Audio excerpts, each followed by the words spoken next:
Please for a couple of minutes. Yep, she's on. Okay, well, I'll call the morning workshop session to order. Again, let the record show us. You can see all three commissioners are present. We do have a schedule change. The county assessor is ill today, and so the scheduled workshop that was supposed to begin at 8:30 will be rescheduled.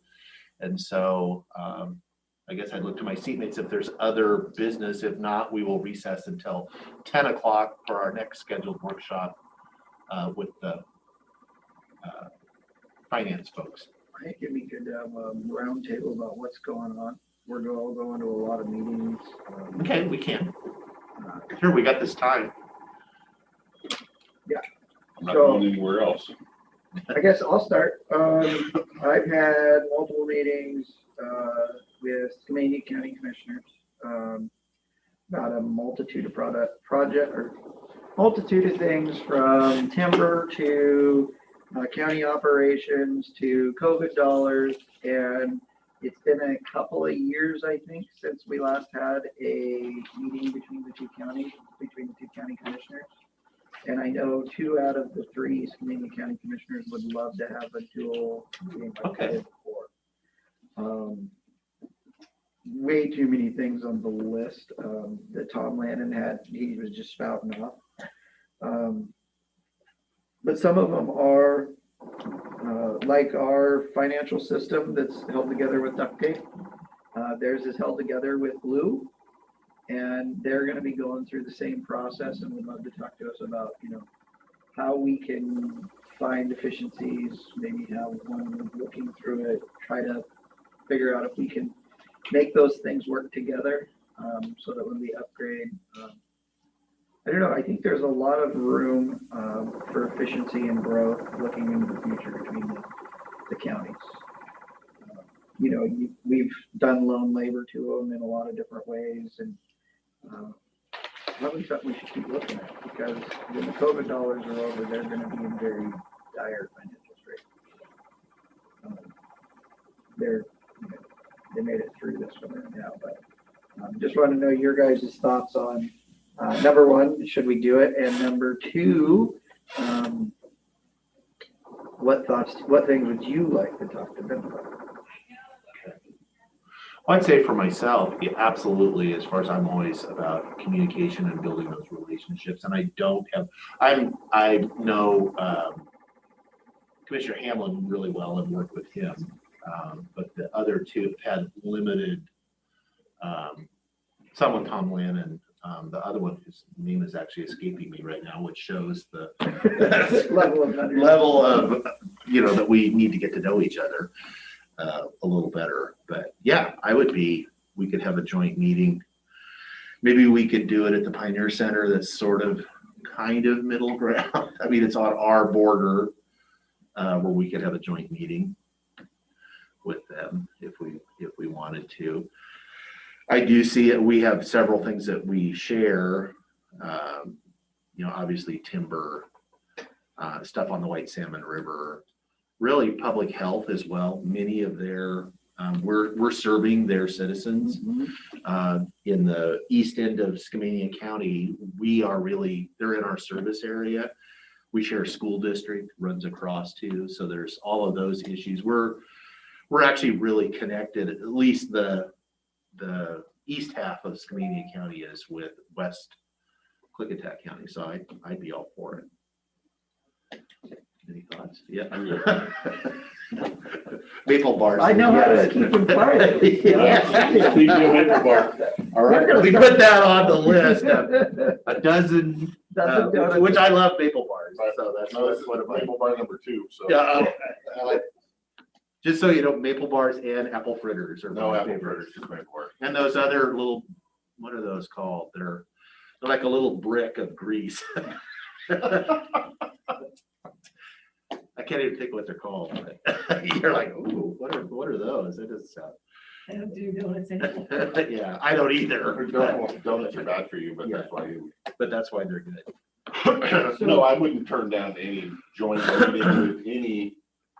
I don't care if it's across the river that wanted to do a joint meeting. We should be doing it, you know, transportation, that's another thing as far as integrating our, they have I don't know that our transit is, you know, we're not really planning together. I mean, we have the regional transportation strategies, and I know the committee includes them and us and folks across the river, but they, that would be another area. I'm just thinking off the top of my head as far as things. Obviously, water too is another, you know, we border on the Columbia, we have. And then what happens with the Pacific Core lands? Yep. was on my That's, list. yeah, that would be definitely, as far as kind of, it would be nice if we had a consistent joint kind of approach to that, what's going to happen with that. Because I know the tribe is Has first right. has first right Of off of offer on the lower section. on the lower section. So I was told last week that the Forest Service is working on purchasing the Northwestern Lake Park. We've been, and so Tom wanted to add that to the list of things to talk about. There was short discussion about maybe having the two counties go in together on the park a while back. And, you know, those haven't really materialized. Right. I know the Forest Service is very interested, and of course they want control over that river. okay. All right. What else is going on? So another one is with the SDS cell, we're being accused of not have been doing enough. We're not involved enough. We're not leading from the top. We're not instructing private business how to do their job. Absolutely. Okay. So this is, again, just what we've been accused of. Then And we so, did a good job, because we shouldn't be instructing private business on how to do their job. and one would agree with that.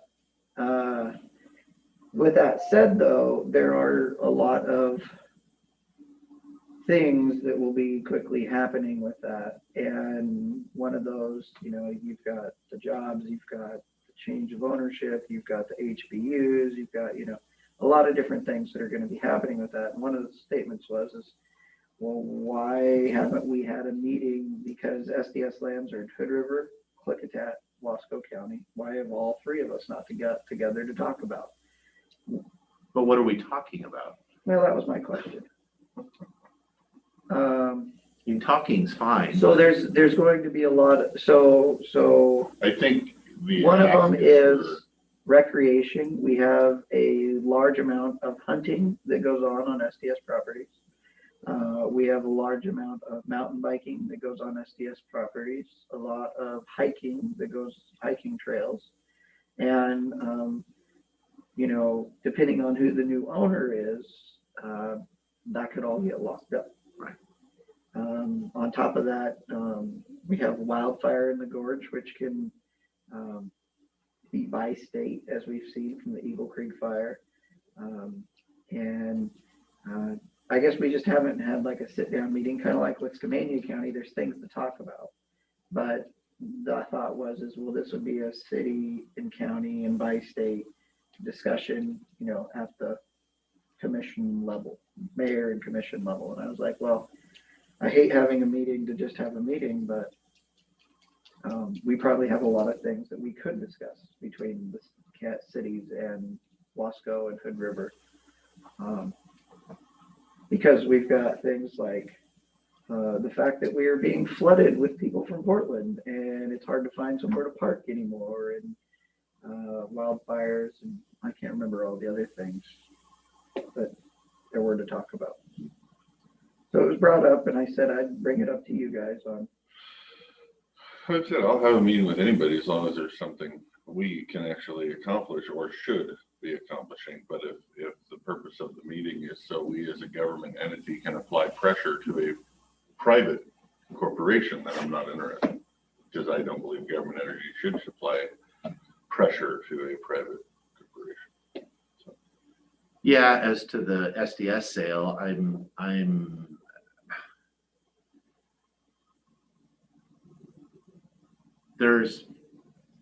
not even really sure what our role is, other than we can, illustrate the importance, of course, the timber jobs, all that stuff, but ultimately, these are private lands. And whether SDS's successor chooses to lock mountain bikers, and that's their business, it's their land. And, I think folks have not been appreciative of the role that SDS has played in the community and what a community partner they've been, until the potential for that partnership to go away is now in front of everybody. And it's like, yeah, they don't have to. It's private land. And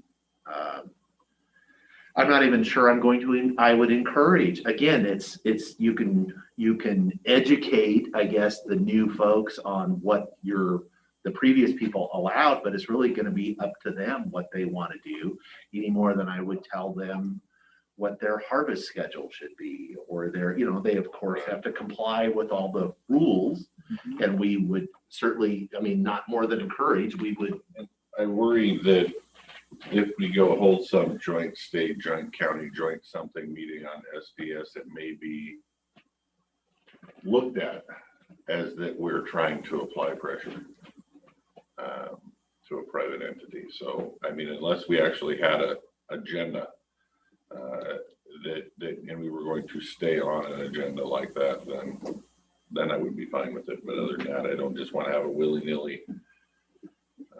Well, I would say for me, I'm not opposed to, we do apply pressure, or we don't, I don't want to say, I don't like the word pressure.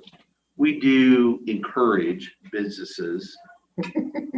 No, and I don't have any problem. There is a role in that again, as long as it's not undue, or it's quid pro quo, or it's like, hey, this is what we want, but we can certainly encourage businesses all the time. Right, encourage is different than pressure, though. Right. I look at Pressure to me is like, you do this, or there's going to be some negative thing that we're going to use our power, our influence to try to right. If you don't coerce you don't into a do certain our way, and you don't sell to the Right. right company, then then we're going to have a bad working relationship going forward. right. No, That- I'm not that's a interested in pressure. that. Right. Right. No, so I would agree with that statement as far as again, I don't think that, yes. Would you please announce that the assessors? I was going to. Oh, I see. We got done with Great this topic. I will announce again when the assessor needs to reschedule. She's out ill today. So we will reschedule that workshop at the earliest convenience. So if folks are here, which there's basically one member of the public, Mr. Wagner, I see on there. So of course, this is a public meeting, and you are welcome to stay on and listen to our conversations, but the assessor will not be here today to discuss assessments and valuations and the things that we were hoping to have the discussion about. So for now, we're just kind of BSing Yeah. until we end this, and then we'll restart it at 10 o'clock for budget stuff. So I had the same thing is that I didn't want to have a joint bi-state meeting on SDS. If Right. we have a meeting, it would be an agenda, and SDS maybe a topic on the agenda. But that's it. In terms of that, so there's Hood River County is pretty getting close to being plumb full up.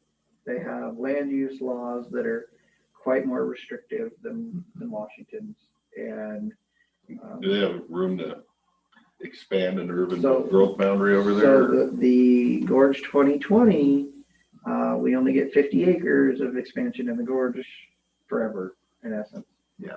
And so there is no room for growth for the most part. They've got a couple large industrial parcels left, but most of their stuff is built out. What's done is done, and no population growth will occur in Hood River, is what you're saying.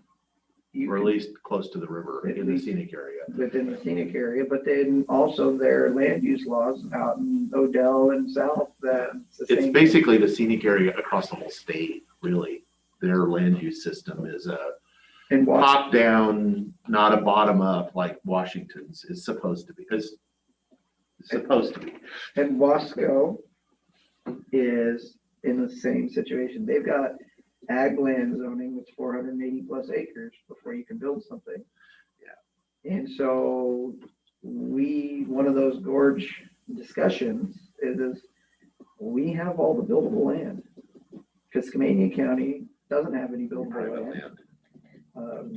And they're well aware that they have nowhere to build. And so the buildable land in the gorge is there, or at least within driving distance of the gorge, is Klickitat County. And we're seeing that pressure. And we're going to, now that, Hood River's plumb full, we're going to see a lot more of that pressure. Right, but we're also going to feel the pressure from inside our county, from the people that don't want development and growth in their areas, and that's on both sides of the county, really. I agree with this. And so it's something, this is that long range planning, that comprehensive planning. That we need to figure out. It's also, gorge wide comprehensive planning that we're going to have to figure out. We're going to probably see something big coming from Dallasport here soon. Real big.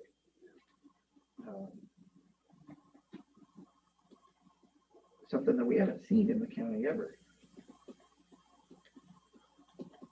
Well, there was earlier when it predated me, but there was it was actually Don Struck's brainchild, was the Six Counties Coalition, which was still going, but it was the 6 gorge counties, so it included Multnomah and Clark. And it kind of stopped, so we would meet, I think, once a month or so, and it was just to kind of develop communication, and it wasn't scenic area specific, but that was generally the focus on it. The problem I saw with it is the Multnomah and Clark rarely participated, and then when they did, their philosophy and outlook was radically different than the 4 East counties, and it really. So I'm getting with the 4 counties. Right, that's what I was thinking. I think we should be focused on I think restarting that effort or something like it because I do see, Wasco, Klickitat, Skamania, and Hood River have, we're really the region, the gorge as we call it. Clark and Multnomah, they may play in the gorge, but most of Multnomah that's in the gorge is all Forest Service land. It's not, it's just different. And Clark only has just a teeny little sliver. And so the 4 of us, and I think philosophically, are probably better aligned. Not that there's not diversity, because there is. Well, there's lots of diversity, and I'm all about. Yeah, but Hood River diversity is different than Multnomah County diversity. Yeah, so I would say. And so. Well, I would say Hood River County is pretty closely aligned, in right, terms of, as far as Hood River City. Hood River City might be a little right more like Multnomah County. But Hood River City is more aligned with White Salmon City. Right. That doesn't necessarily make them Multnomah County, Portland City. Right. So yeah, no, I'm different priorities. yeah, different the 4 in the gorges. Yeah, I like that. Priorities. Let's put it that way. Yeah. They just have different priorities than what we do. Yeah, different ideas, but all working towards I don't know that it's a common goal, but not alienating goal. Like, yeah, no, anyway, 4's gonna. Okay. So just food for thought. My priority though was the meeting between Skamania County and us. It's great to talk about big things, but when we have stuff that's actionable On the ground. That's part of it for me, is that so much of this job, the frustration of it is that we are asked by our citizens, our constituents, to do things, fix situations that we have very limited control over, that we rely on federal agencies, state agencies, and we spend so much of our time. It's like things that are actually in our control. We're pretty responsive as far as if we think it's something that we should do and it's a good idea, we can do it and we can make it happen. And that's really good when we can do that. But so much of it is like trying to convince, cajole, pressure Another entity to do the right thing. And that's so it's, sometimes it seems like we just get together, with the other folks that are in the same boat too. And there's value in commiserating and seeing collectively, because I can say, 2 counties are a lot stronger than 1.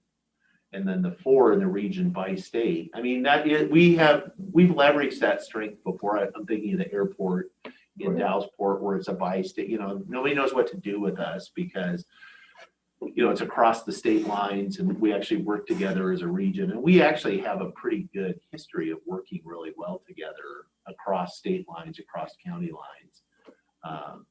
And so I think there's value in really kind of enhancing those relationships because the players have changed too. Completely. And so it's good. I had said that, Hood River County has been kind of that's not there's some new folks on there that I'm not really engaged with. A couple of the old timers, yes, but because there's been pretty big change, actually change in Skamania County, not recently, but over a longer period of time. Same with Wasco. They've had quite a change in Wasco County, and it's just really good. So yeah, I'd be supportive of that. Yeah, I think you come up with the idea and throw the idea out. And you're not going to have to come up with an agenda. You're going to come up with 1 or 2 items, and each one of them are going to have their own little thing. And by the time it's done, you have an agenda. Yeah. What we're going to talk about. Okay.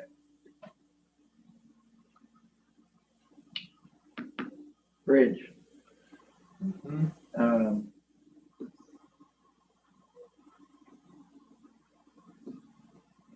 We got the 5 million in that Senator King was able to get through.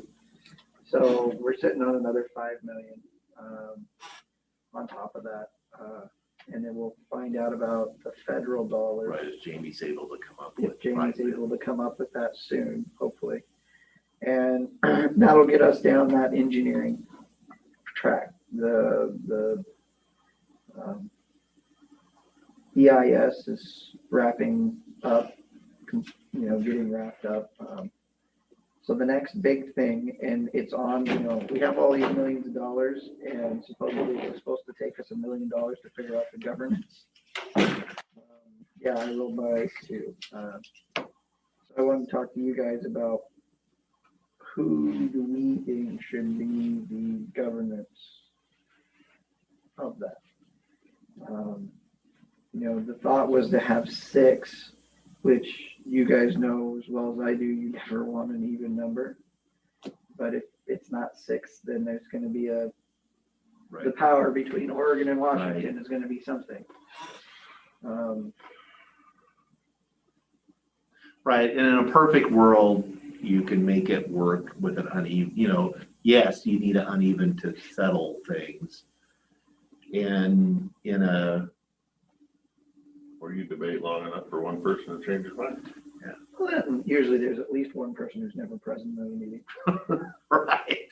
Yeah, you have a practical quorum. So Yeah. I don't know. I was always I think it's really going to be difficult to sell to the Washington side if it's not equal representation. And I think it's going to be hard to sell to the Oregon side if there's any scenario that you end up with the majorities on the Washington side. Yeah. So in an uneven, unless you end up with you could do it like we do at the airport, because it's the same situation there where there's 3 appointees from Oregon that the Oregon entity appoints. There's 3 on the Washington, and then the 7th, those people choose the 7th person. Oh, So that's how it's done there. And it flips back, and it's, in that, because it's the same situation where you have these two states, and it's like no, so it's like the deciding vote is decided by the deciders, and so the 6 have to decide How on. long are those seats though? I mean, you can always take the 7th person for 2 years is from here, and then for 2 years. You can do that too. We don't do that. I think they're on the airport board, they're 4-year terms, and they have switched. Sometimes 4 of them happen to be from Oregon, and sometimes 4 of them happen to be from Washington. And it hasn't been an issue there. It's worked well, but that was the solution that I think actually Steve DiGiulio drafted that. oh, That was his solution to how you work with a bi-state agency that's got two jurisdictions and have people feel okay with. And there was a lot of bad blood apparently that was when that was first formed between It wasn't my fault. Yeah, you were, yeah. That was before. Yeah. So, apparently, that's what I've heard tell. I never saw any evidence of it, but it was a. Airport issue was the first time I was in a public meeting, not the last, but the first time I was called an idiot by the airport folks. So, yeah. So it was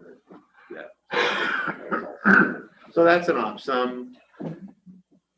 I think I, supported the governance, kind of the concept of the governance structure of the, equal, and then, the cities, the county, the keeping it local. Although we talked about also early on about, if you're going to have, the dots involved or federal agents, they're going to want some seat at the table, even if it's just ex officio where they could be there. I mean, ultimately it'd be nice if they just took the damn thing. well, that's what I was. That's you can have all the seats. Yeah. So that's, Now, why it takes $1 million to, I think, I think it's ridiculous. I think it's ridiculous. I don't think it's that complicated. I think there is a finite number of options, and it doesn't take $1 million to explore those options. So the one would be is so if you want to do a bridge authority that we don't have legislation for, it's going to take legislation. And so you've got all of that part that you're going to hire somebody and To go lobby. to lobby and all that stuff. Right. But if we just do a bi-state compact rather than legislation, and I guess the other thing is if Oregon wants to be equal, Oregon needs to come up with some major money. Well, that's what I was Because gonna ask. is- Washington Curtis is saying he thinks we can come up with $100+ million. Right. Well, that gives you the seat. And if the feds come up with a bunch of money, then if Oregon doesn't come up with it, then why? You don't do have we it, yeah, why should we have you on if you're not helping paying for the thing, so. Buy your seat. And there is it's a weird situation where the city of Hood River and Hood River County don't need it.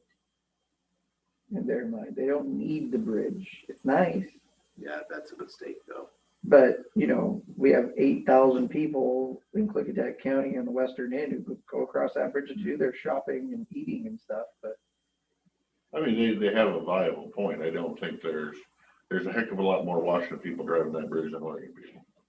I know, but the Washington people are coming and spending money. Right. But it's just like, I mean, it's the same argument as I-5 bridge in Portland. You're trying to get the Portland people to pay for a bridge so the Washington people can come in and take the jobs and Spend their money. Right, but you're looking at it, if you're looking at it from a Portland perspective on the I-5 bridge, why do I need to build the bridge? You're gonna build the bridge because you want to make sure your people can come over and have the job and spend the money and do whatever. I don't need to spend it. That's the same thing that's happening in the rivers. My point is it's the same mentality. And in all reality, they're 100% right, because if they never spend $1 on that bridge, we're still gonna be pushing to upgrade that bridge because we need it more than they do. well, that bridge is built out the entire port, all their nice things that they have I mean, That's that's all the part been they're paid gonna- for by Washington. Right, that's the part they're gonna miss is, the port collecting dollars. That's what they're gonna miss. So a new bridge wouldn't be a toll bridge. No, it will be a toll. Like, unless there's just so much free money that comes. Free money, you don't flying need out of it. the sky. I used to argue with Hood River County, they take all the money from the bridge, but everybody else has to pay to fix it. Yeah. Well, so Still true. Nothing changes. We're having the same argument still, but so. But I would say in the Dalles Bridge is a benefit to the city of the Dalles. Oh, yeah, absolutely. That there's, a huge amount of commerce travels over that bridge that gets, I mean, I know my dollars get spent in the Dalles. And if there wasn't a bridge there, I guess I would spend it somewhere else. Yeah, you would. I mean, in some ways, it would be, if the bridge in Hood River fell into the water tomorrow, I guess we would adapt and you would see businesses on the Washington side. Other than the tax, there is the tax disadvantage because of sales tax. You want to see growth in Klickitat County, you remove that bridge and don't build one. Because then nobody can go across without driving into Portland or driving up to the Dalles. You would start getting the businesses and the growth on our We side just versus. spend our spending money it more over in the there. Dells than we would in Hood River. Right. I actually told the Dallas they should start planning for a second bridge. Yeah, down closer to my end of the Delport world. ever built out to. Right, build it down at At least find a the place. old aluminum plant, Right. in that vicinity. Because That'd they be a sold lot all the better property- They sold all the property for where you. for me. At least. By the time I go to Home Depot, that would cut my trip in half. Up and around and back down. Now Google would get the whole. Yeah. There you go. Hood River doesn't want it, we'll put it across the line. Yeah, really, just move the bridge upstream, a little bit wild. It's pretty narrow there. That's a good jumping spot. Yeah, right across the narrows. We're not starting the planning process over there, boys. Nice try. It'd probably be cheaper there, you think? Oh, I would imagine it's way narrower. Ferries, yeah, we go back to Still ferries. there, you could But put that back in. I don't know. I would just say continue on. That's, So, just trying to give you an update. What do you guys got? We just did updates like a week and a half ago, so mean nothing. Okay, so I sat in last night on the DNR's. They had Deloitte and Touche come in and look at all of their operations and how they do things and how they're going to make money into the future and a bunch of legislative changes that will allow them to do a bunch of stuff. Throughout the entire presentation, the one thing I didn't hear is that they're going to actually go out and start managing their timber like a business. Of course not. So they're doing a kind of like a comment online form voting for their directions on where they should go, and it's due in I think a week or so. I haven't went on to it yet and looked at it, but I definitely think the county needs to comment. They were looking at, one of the interesting things was their asset classes and their return on the value of the asset class. And their timber ground, they have a 7% return. Dave might have written the stuff down. I didn't write it down. McClure, are you there? Yes. Doesn't mean you're paying no, I attention. mean, he's logged in. Guess. All right. So their return on timberland is like 7%. One of the things that they were saying I would during, challenge that as far as on our timberland. we're at zero right now. Yeah, it's like, So- but even over a period of time, Yes, it's way in. If we were getting 7% return, I'd be happy. I would be happy. Well, I don't think, we have different timber than they do on the coast, but average might be 7. So, and then, it had like the telecommunications and all that, Right, and or all the other different stuff lines and of what they're business. doing. But what they're saying though is that they currently get 25% off the top for their management fee on trust land, our trust lands. On the common school lands, they are getting like 31.2%. And what they have found in the Deloitte and Touche is that it's not covering their costs. And they would like to Raise that. raise those rates. Or have the state legislature just pay them the difference and give them the money that it takes to manage it. For me, that's really, really difficult to understand that 25% doesn't cover it. When I can go out and hire a forester tomorrow and they can manage my entire tree farm of 20,000 acres for 7 to 9%. Government. Well, Takes 12 employees to hold a shovel. well, the question is where do we want to, what direction should we be influencing? I'm trying to use the term you used. Speaking our mind, and I would agree with the direction you would be, we're probably all in agreement on. I don't know that it would make any difference to submit something, but we should. But the only solution is to get them to let us take our trust fund back Right. and let us manage it ourselves. And they will fight that to the nail because they're gonna lose the revenue. You know, as their portfolio shrinks, their cost per unit, as efficient as it is gonna get even worse because you know, we pushed on this, but it's, you know, it would take a legislative change and they, unless we want to build and work some kind of coalition with other folks, but it's hard because looking at the numbers, we're in the worst shape. That's the way I feel. So there's other counties that their county trust land, they're getting a decent return on. And I always have to question, why is that? And I get that, you know, it's different Pacific County than it is in Klickitat County. Although most of our timber land is in the Good growing ground. the good growing ground. It's not out here. It's in western Klickitat County where it's adjacent to SDS land. It's adjacent that they're managing and that they get a much better return on their investment. And I get that because I've had this discussion with Mr. McClure before about we do bear, like we take more of the share of some of the mitigation and stuff so that the private ground can harvest more. I get that, although I don't think that's appropriate for trust land because the trust land the whole point of it is to generate revenue to the trust beneficiaries, not to be mitigation. For the private sector. Right, that's not what its purpose is. The state with its own, that's not trust ground, if they choose to do that, that's their business. The federal. And the feds, that's apparently the only role they're playing now is their mitigation for everything. But the trust lands should be managed for revenue. That's what it's for. It's not for habitat. It's not for conservation. I don't think ours will ever be managed that way. So.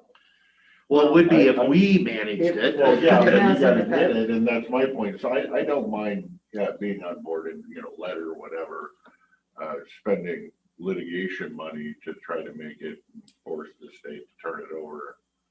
I think it's a waste of time. So being that that's the waste of time, the best option I've come up with is Deloitte and Touche ran this number on what's your ROI on it, okay? And they look at a sustained yield analysis over the entire western portion and the entire eastern portion. Well, if you're acting as my trust, you're holding in trust for me, that means I need an ROI, whether it's on a 5-year, I need a 7% ROI over 5 years, every year. And I also need a sustainable yield harvest, both to get my ROI, because that's the only way I'm going to get my ROI, but also to ensure that there is a flow of lumber through the system or logs for the sawmill so that it Stays in business. it stays in business. And we're not paying $7 for 2x4. And so if 726. you're going to be the trust, manage a trust, then you need to start producing for that trust. Right, and I have zero argument with that. And I would sign that if you wrote it. I just don't know how we tell a state agency to do their job. I don't know. Well, I you mean- Well, I would be, maybe it's the, if we look at and again, I've only looked anecdotally from, what they give us, and it goes back 10 years or 12 years. Which is scary. Every time I get it in my email, I'm like, oh, great, let's see what it is this time. Yeah. that's Yeah, what it's I still basically zero. thought. That's what I thought. And I look at other, I was trying to look at, counties with comparable or somewhere close. And I had done the numbers on the, return on, per acre, and it's like, we are the worst and have been Do you think, actually over a 10-year period. So Right. it's because we had asked them when Larry Leach was in here a couple of years ago. It's like, what's going on? And it's like, well, you were over harvested for a while. And so that we're having a pause on your land. you'll be And so- back up in 20 years? well, or soon, or whatever. It's like, okay, so if we were, then the out year, if we basically have had nothing for 5 years, the previous 5 years, we were in the over harvesting, but even if I add the over harvest with and average them together, it's still Yep. 50% of what every other county is getting as a return on their, so it's like, Do you think- why are we special? Do you think they're under harvesting us just because they don't want the opposition that's gonna be yelling at them? No, what it is, a lot of it's with the HCP. So they changed the HCP for HCP, what the is that? Habitat Conservation Got it. Plan for everything on the west side of the county, so Yeah. west of 141. Yeah. And they did that in 2012, Right, that's about and when, it was in the state. And so then when they redid that and they did it so that they could harvest a bunch of that ground up in Yakima County, Beetle Ground, and in Glenwood and Track B. And so that's where they went to harvest, but most of that's in Yakima County, so we don't see any benefit of that. But when they changed that HCB, it got really ugly for us. Jerkies went in and they looked at all of the stands, and they found that there's a lot more wood there, and that there is availability for harvest. They just haven't been doing it. And so on 20,000 acres, you should be harvesting 1 to 2% of that ground per year. Okay. So it's 200 to 400 acres a year. You should be harvesting. That's close. It's $500,000 to $1 million a year coming into the county. Thereabouts. But you get no arguments from me. You just gotta convince the people that tell the guy with the chainsaw to turn it on. Tell the guy with the Well, it's chainsaw not to the, turn it on. it's the guy laying out the timber sales. And Right, that's we the guy need- telling who to what turn the we need chainsaw. is we need someone like Hillary telling the central manager that, or some sort of MOU or something that says, you will start managing this trust for the trustee, and you will think about where you're gonna go log and ensure that you're trying to pull 100 acres a year, at least 200, at least 100, more likely 200 to 400 off of this trust. And then you can package it up with, because it's all surrounded by common schools or state right, schools or so, whatever. right. But make sure you're putting your trustee, the smallest trustee that's in that area first in that design, because common school is going to make up all the difference everywhere. Right.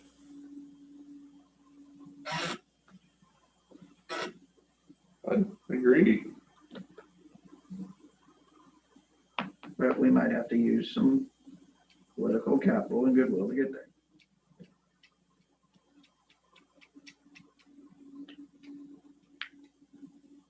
Yeah,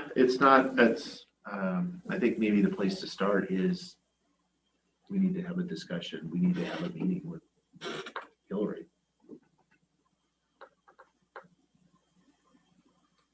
Because I don't know that and have our facts and stuff together, and, because it's a compelling case Yeah, you've messed up for a lot of years. for a lot of, a year here, a year, yeah, I get that. As far as if you look at the overall averages, it'll work out, but it's like ours does not. And there's something's going on. And, you know, we have this huge asset that we are really not getting any return on. Like, we don't even budget it. I mean, we don't count it. It's like, you know, and if I, as a private citizen, had a 20,000 acre asset that I didn't expect any revenue off of, you know, Yeah, you give me 1,000 acres, I can bring you money every year. every year. Give me 20,000 acres and I'll bring you a lot of money every year. If you're allowed to.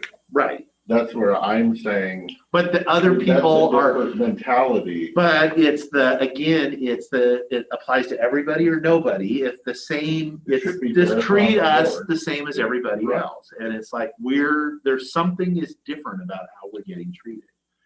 Because because again, we have, you know, we traded out, that was really the last time I had, and that was a long time ago. That was with her predecessor was over the transfers out of the Major Creek Basin that was in the scenic area, which we got burned. well, we got burned terrible on that.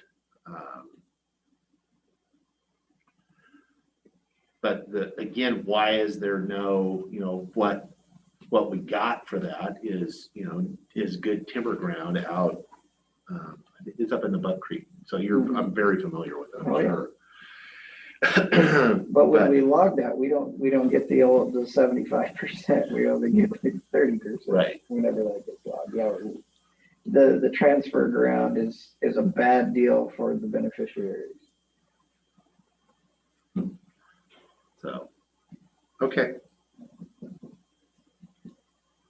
So those were half my meetings yesterday. But I know that Skamania County wants to talk about it because they're in the same boat when it comes to that. Because a lot of their, you know, the HCP's got really good trees that are locked up. And the other thing is if you're going to leave it in the HCP and you're not going to log it, you're going to start paying us for the environmental benefits that we're providing. Right. Right. If that is a state priority, the state, meaning the state taxpayers, need to pay for it. Not just our taxpayers. Okay.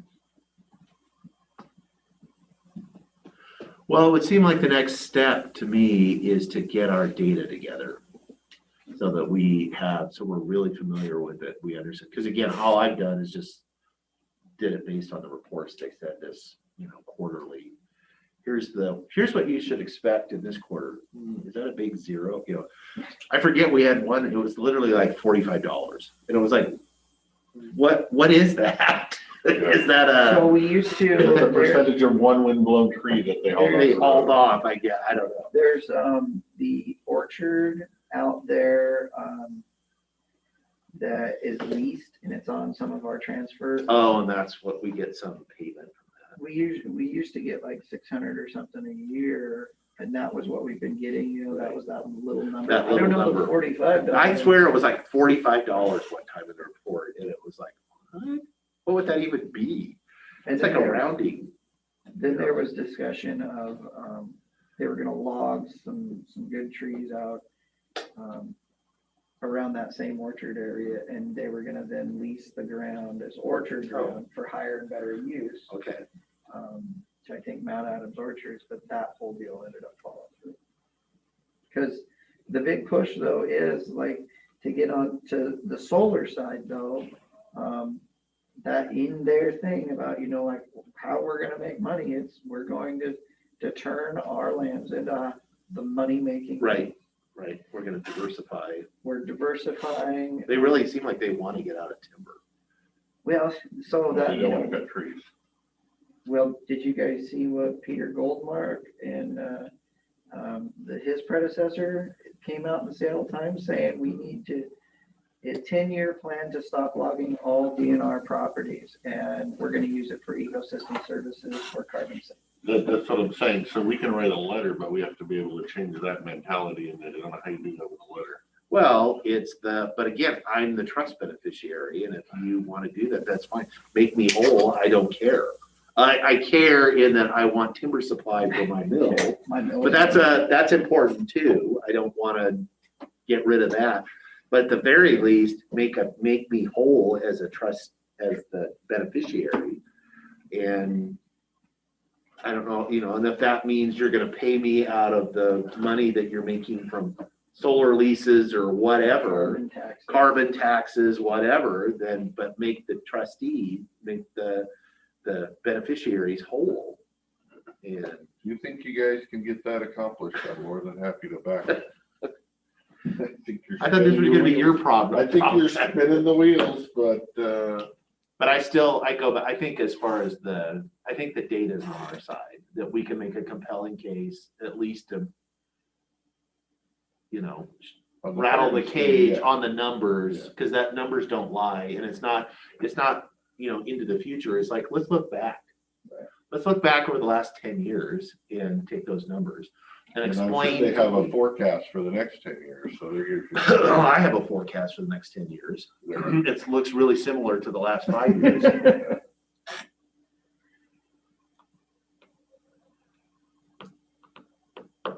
Yeah, and I said, I'm game to move forward. Continue talking. I'm gonna run down the hall for a second. I just don't wanna, spend a absorbent amount of time.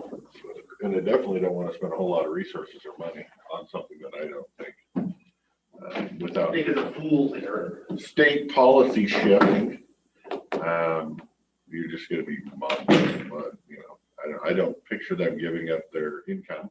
I don't picture them giving up the trees because they know we wanna cut them. And they'll hold them just to make sure we don't cut them. I'm game with the argument and you're both dead on. I just don't think you're gonna get anything back. I'll wait for him to get back to finish off this other part of this conversation on the trees.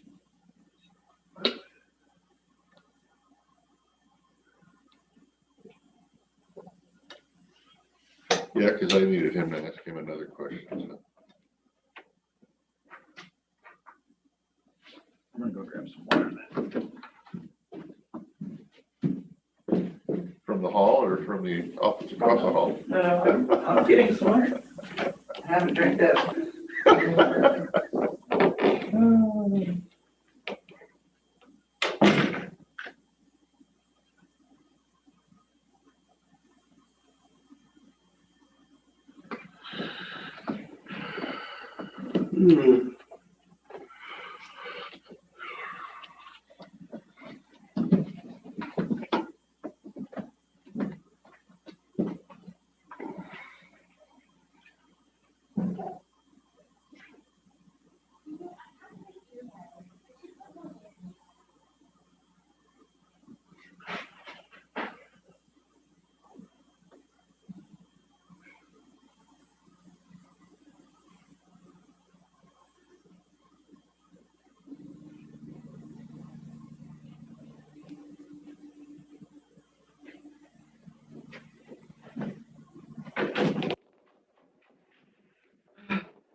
Yeah, I would love to get our trust lands back, but Well, it ain't gonna happen. I yeah, tried. that's kind of where I'm at. I spent time trying, thinking of creative ways to get pieces of it back. I think if every single county in the state signed on to that, it wouldn't happen.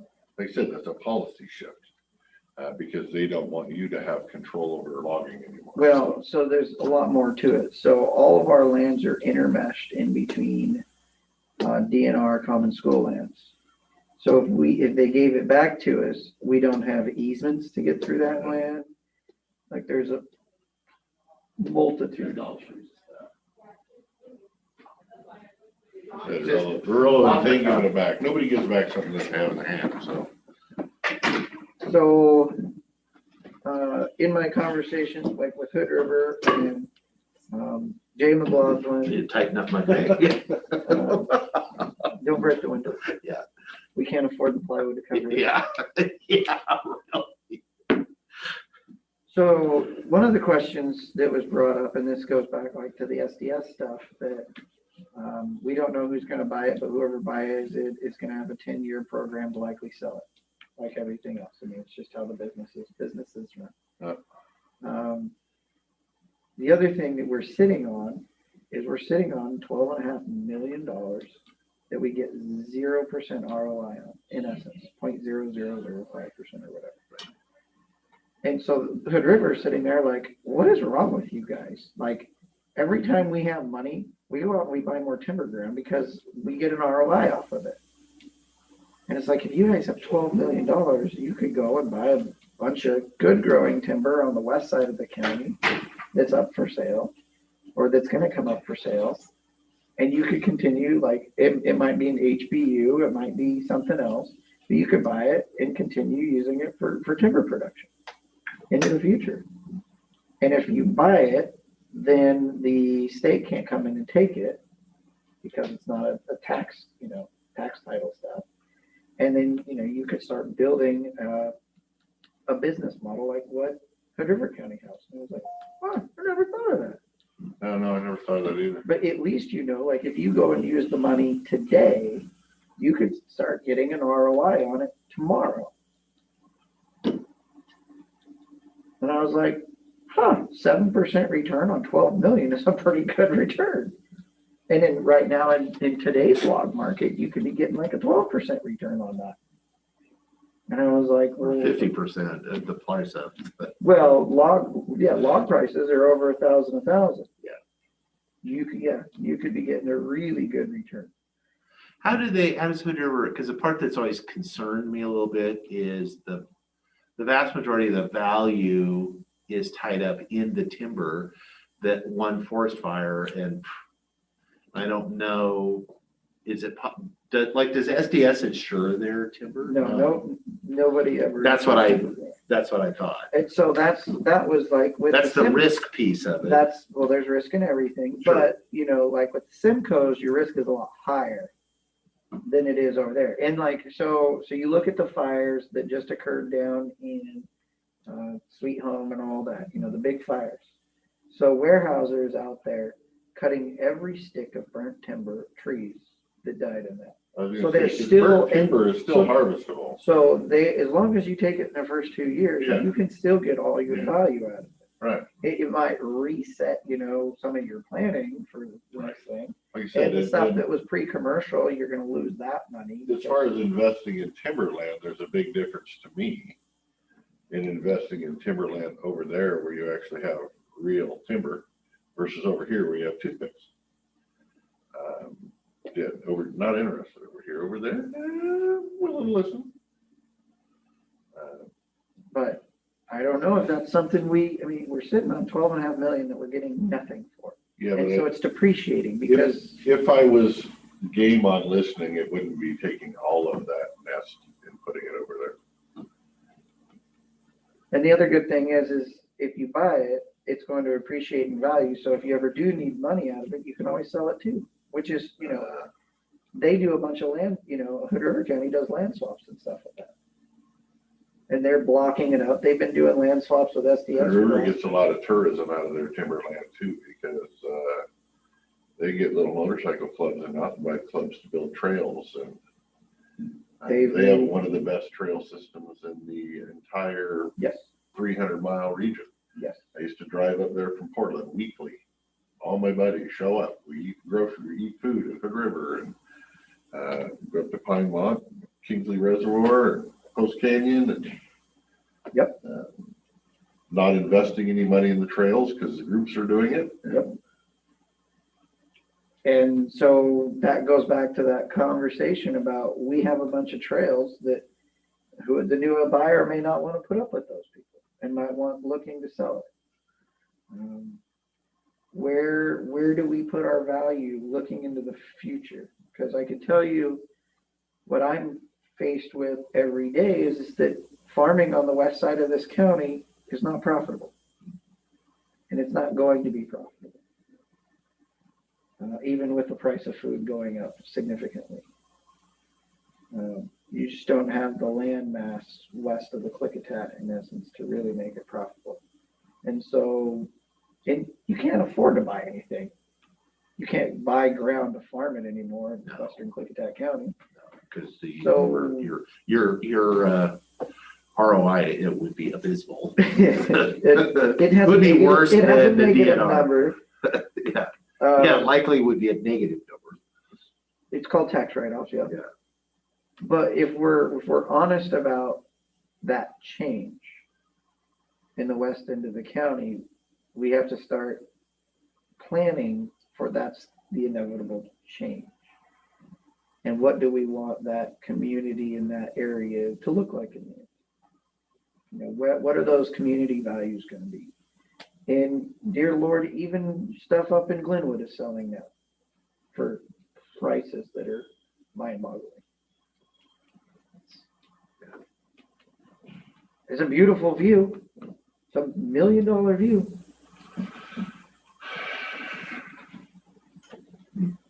So to me, I guess I could say it, I can see where the return on investment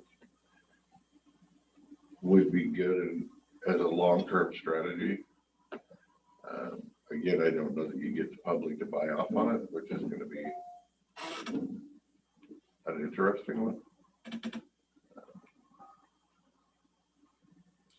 Well, you're gonna have to weigh the, how much, Or, because there's risk or- associated with it, and we're not private sector, we're not, or you're not, I can invest my money and take the risk and the Right. return. can And also- but the question with us would be, how much, what's a reasonable reserve to have that is, right, super safe because we need it, but how much is that we could De-risk. have some risk, so that well, we're and not I totally think risk going averse. forward, as opposed to, right now we're talking reserve fund expenditures. We could put future revenues in that fund, whether it be over there or over there. And when you get those revenues, you just earmark them in that business model. You could take a little bit of revenue or reserves now for that, but earmark for future purchases with future revenues.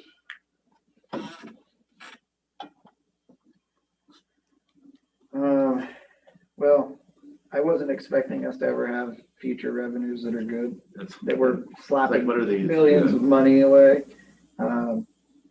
But again, though, if I do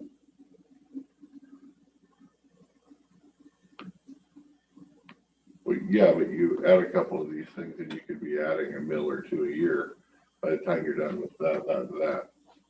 you could be adding $1 million too, but if you're getting a 7% ROI on $12 million, you're also looking at $840,000, which is Well, that's a lot of money. yeah, but if you take Versus your zero. whole 12 mil and wrap it into trees and all of a sudden you need an emergency reserve, your money's all tied up somewhere and you're gonna take pennies on the dollar from selling it because they know you need it in a hurry. But if I'm you're, not gonna take all of the emergency No. reserves and go there. and technically we have our emergency reserve, we always have to keep what, 2 million or whatever it is in that one. So you have that one, but this is the other pot. If we're gonna sit on a bank account, I would like the bank account to do good work, but I also want to make sure I can dip into the bank account. So I think that's two pools. One's bank account, one's Right. investments. And then the other question is if we start buying timberland and we're managing timberland and we're showing that we're getting an ROI under timberland, that gives us leverage with the state to say, we have 20,000 more acres that you're either going to let us start managing ourselves.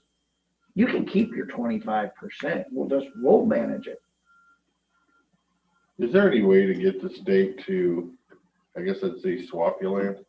If our trust land is landlocked, Can we do a timber trade where we'll give you that piece, give us this little school piece over here I so was, that we can get to it? I was, And if it borders something, if we bought into there and now we have something that borders us, hey, trade us 15 here for our 20 over there. We move stuff around. yes, Yeah. yeah, they, For And those then very we can reasons. take into account our own land back. yeah, and so that's another thing is we could start looking at blocking up where we know our timber ground is. I made a map of all the little parcels of our timber ground. And so we can, and then if we start strategically purchasing other grounds around there that come up for sale, Weyerhaeuser's selling. Jay McLaughlin's buying stuff up on track D right now that he got out of the state dollars that just got authorized. He's gonna get 1,000 acres thereabouts. So you've got the community forestry process too. Here's a question. Is any of the timberland that's in tract D and on the Yakima Nation, are they gonna be able to ever have any say-so on whether you can log that or not? The nation. Because I don't know that I'm too interested in spending my dollars on land that No, I don't, somebody could tell me I can't do something. I don't think we would be looking at tract D property. Right. We're Well, looking- you were going there and I was trying to, No, my thought would be is we would be looking at properties that have multiple values, that have community values, that we want to remain as timber ground, that we don't want somebody like Weyerhaeuser just ruining the wildland or everything on good tree growing ground that we know we can make money. Mr. Dave, I have a question for you. Yes. Not putting you on the spot, but you've been here for 8 years. What do you For how think long? what do you Say think? 8 or 80. 80. Oh, 80. Okay, yeah. What do you I thought you said think 8. I was like, a safe number, I wouldn't say a bare bones minimum, but above a bare bones minimum safe number of liquidity cash reserve is absolutely needed. And if we went below that, we would be idiots.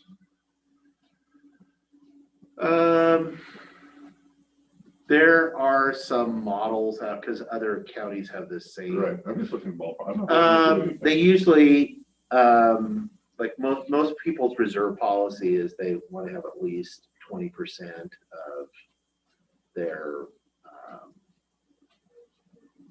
annual, as far as for cash flow and Of the revenues, of their expenditures, Expenditures. so that you can, that's, we're much higher than that. And we do. you're saying so 20% if we're spending 70 mil a year. Well, no, I'm talking about the general fund, Okay. and we're a little different because we have other that aren't in the general. We have departments that other counties don't even have. So you'd have to include those too. So if our general funds, 17 million, so that'd be about 3.4 million would be 20% there. See, that's what I was. The thinking. question, I was question would be thinking is, I'm not 36. sure, we have dollars that we put, and I think we could undesignate them as emergency reserve. But the county for the last 25 years has been putting money into an emergency fund. That's about 6.2 million of that 12.4. I don't know that you can redesignate it as, if you wanted to have a lower. So like, theoretically, you can leave the 6.2 and take out. take the other red, right, is totally Right. just, it's, we have 12.4 million that it's been in long-term investments at right now, 11 basis points, which is 0.0011. It ain't 11 or 7. It's about $11 Yeah. on That's where the $46. the $46 comes from. You could, but obviously the other stuff that is not that, you could invest it in something and we haven't had need of it. We haven't, we just roll those over.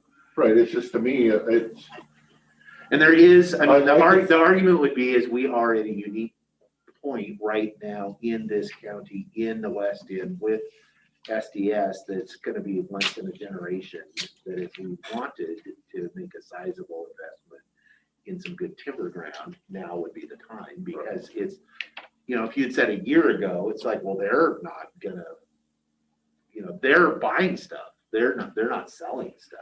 So we would be competing with them to try to get good ground. That's not the case now. And there may be, with the existing management, they might even be, like, they're gonna want their value. They're not gonna discount it. Yeah. But they might let us kind of pick, for some community values that they might get some, as long as they get paid, I don't think they care. Like I said, if I went this route, I would kind of want to, rather than, I would like to keep it in a region, whichever region we decide for that, so it isn't block here, block there, block there, block here, so that we can have some future development in it if groups want to create trails or mountain bike stuff or whatever, versus block here, block there. But yeah, I'm all for savings accounts, but I'm all not for putting all my eggs in one basket. Right. But you got to make money on your savings account, or you shouldn't be in the savings account. I have $2,000 in my savings account, which might be more than some, but I don't have money there because it doesn't make money. So one in my pocket, there you go. That makes money. That's $26 right there. I paid 16. That's return on investment. So if we need to put some of our, Of course, it'd also be worth 14 at some point in the future. I mean, well, unlikely, but it could. it But could. it's about ready to be sold for return on investment. And then you take that money and you diversify it into something else. We need to buy sawdust and glue, and then we can make our own 2x4s by pushing sawdust together. But no, my point is the money you have should be making money, and if it's not making money, you're not using it You're wisely. not being a true fiduciary of your. Of the people's savings account. So I think you do need to keep that emergency reserve, and if that's 6.2, boom, 6.2 it is. Let's have a discussion about making money on the people's money so that they can get a return on their investment. And the people will be all for it until you have a loss. And I think I'm thinking the PUD and the PUD had a very aggressive, investment strategy. Yes, they did. And exactly. And it paid dividends for years, where we had no rate increases for a decade because everything was paid for out of this return. And then there was one big one that went whoops. And then things didn't go well, and who knew, their power plant was, cost more to operate. That's what I said. And if we were going to do this, we would need to get our financial numbers in order. For me to sign off, I would need public support. I think some groups can be supportive if they knew we were going to allow trails and hikings and whatever. If there was going to be return, and we would need to present that business plan to the public for their support, for me to be supportive. But again, you're going to be picking the west side of the county where the timber is valuable, as I'm well going as a to be. safer asset. I'm going to be. And the people of Goldendale are going to say, well, if you're going to build trails and do all this over there, why are you not buying this and building us trails? Because there's no money in that. That's Until That's a somebody much can, less until safe somebody can show me that there's money in that and there's return on investment, all I'm doing is spending $6 million on a piece of land to put a trail in. I'm not getting any trees off it unless somebody can show me a $6 million piece of land that we can actually harvest before 30 years from now. Because I don't know that you're going to be able to harvest trees in 30 years. up there. Anywhere in the state. I think you're going to start having states saying, oh, no, we don't allow tree cutting. Well, Seattle is running the state. Get it, and that's my point. We'll just import our logs from Wyoming. but it's also an asset, and you better or I'm gonna sue you. Right. Yeah. Because it's a takings. I mean, you can't, it's a public asset, and if you want to appropriate it for Well, some right, but they other don't tell you, public. right, but they don't tell you can't cut it. They just find a monarch butterfly. Right. They use it for habitat, and now there's 2 butterflies in your acreage. You're gonna need to get out of your chair because your I wheel's know. way under there. But then you can't log on your land because of the monarch butterfly. So that's another risk. That's part of the risk. Right, that's the risk as far as burning down. I'm not worried about. You used to harvest that. You know, you get beetles in there, you go harvest it. But you know, if the state somehow finds some critter that lives in there, now you can't harvest it. Nobody's going to buy it from you because they can't harvest it either. And now you're just sitting on more trust land that you're getting nothing from, really. And I know what the West Side, as I'm sitting here thinking about this, I know what the West Siders are gonna want us to do. Well, at least some groups, they're gonna say, you need to purchase the ground within, that was part of the white salmon agreement when SDS was gonna flip out all that property along the white salmon and flip it to the Forest Service. That's where they're gonna want us to put it. You don't remember that? As Yeah, part I of do, the but 93 plan? I wouldn't doubt it if they say, yeah, buy some over there, but you have to buy some here and give it to the Forest Service. No. But the point, but the Right. understanding needs to be, it is like it's a trust And it's gonna produce. that it's gonna produce. It is not, we are not in the business of buying conservation land. That believe me, there's Right. 50 million other Right. entities doing that. That's not what this is for. This is to generate return on investment, a revenue.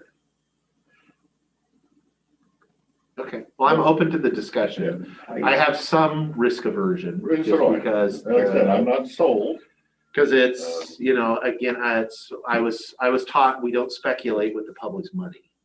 That's what I was taught, but that's for the private sector to do. And so we need, but I think, you know, 0.11% return on investment is Not doing due diligence. not, no, as far as I think we can do better than we should. And if we can, we should. And we should, and whether it's that, fine. Or if it's some other idea where we actually Right. get a return on investment, fine. I'm trying to It's think a of, solar farm. You know, in all reality, yeah, I was gonna say. at least there's Kidding, return on joking. investment. I would put it in the tumbleweeds, but if the county wanted to invest in their own solar farm in the middle of nowhere, I wouldn't be opposed to it.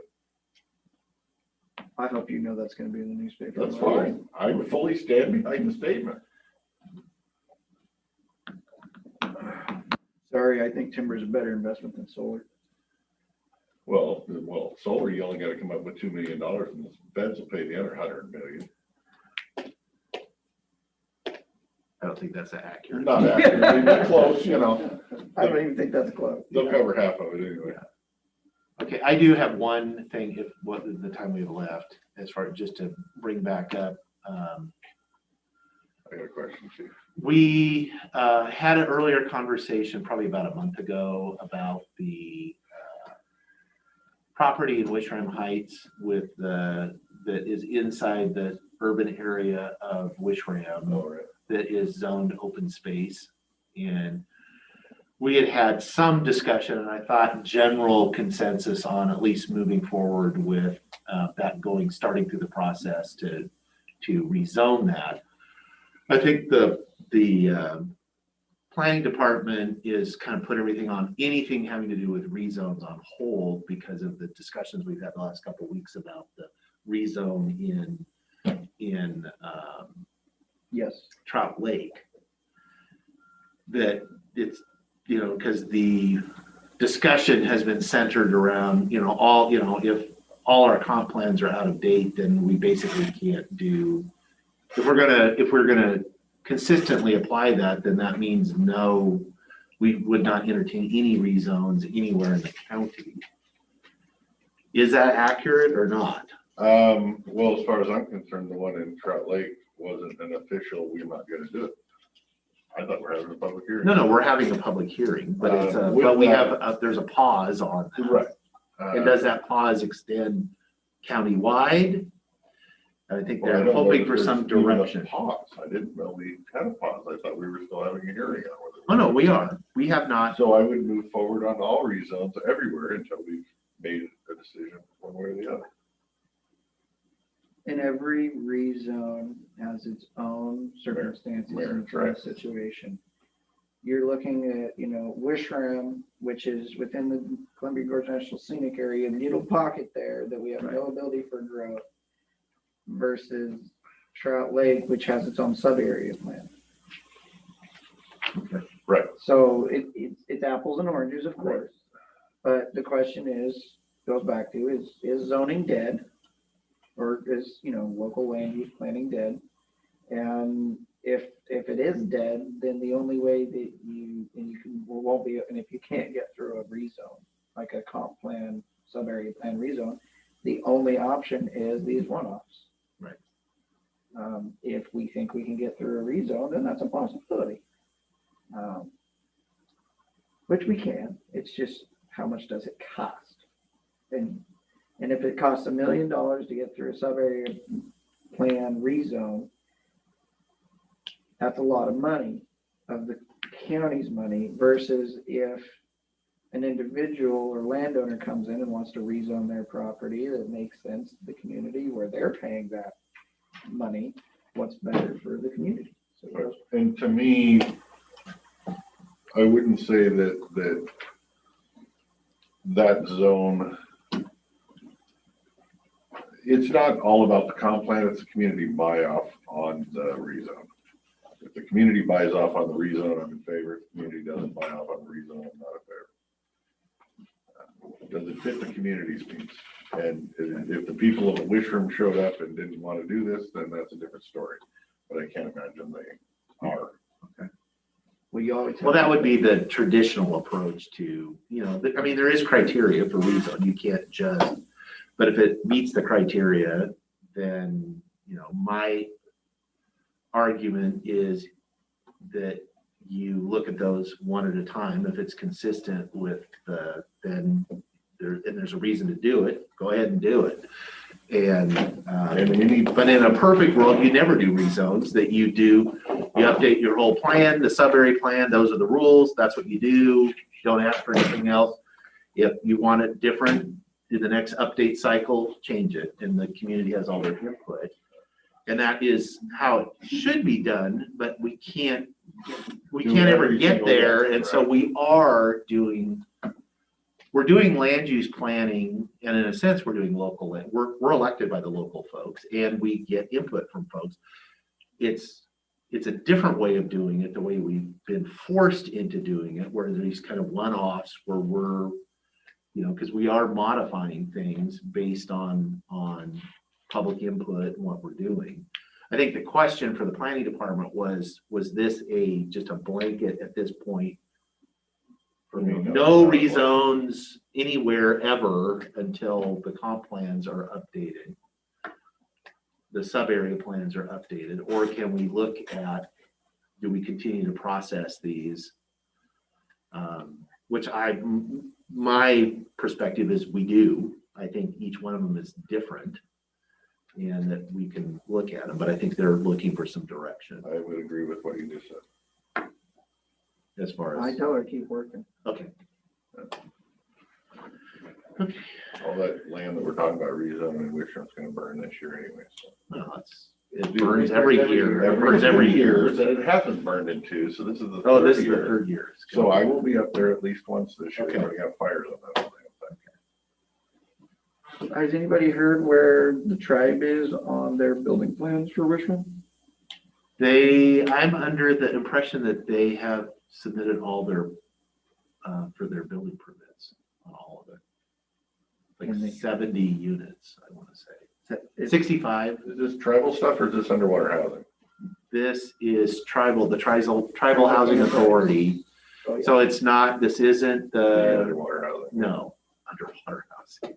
The That's what it is, replacement. though. I mean, it's replacement. It's That's replacement for housing. right. that's No, now this is underwater. not core. This is not the core Right. project. This is a different This is the project they were going to build in Dallasport. Right. Did the Corps, I mean, I remember I went to a few meetings and the Corps was talking, or the tribe was trying to talk the Corps into, hey, we'll do it. Just give us the money and we'll build the additional units because you guys can't even get through it's a 10-year process to figure out, pick where you're gonna do it. Right.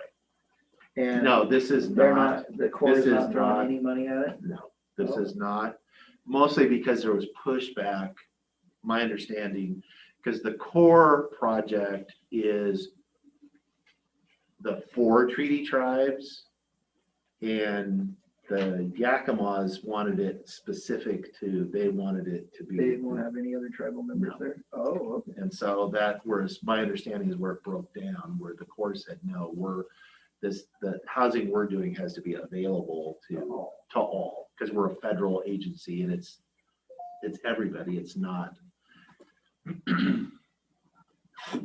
Is that the newspaper article? It's already drafted. Yeah. No, that was Zach Kennedy. The responding to me. statement's already online.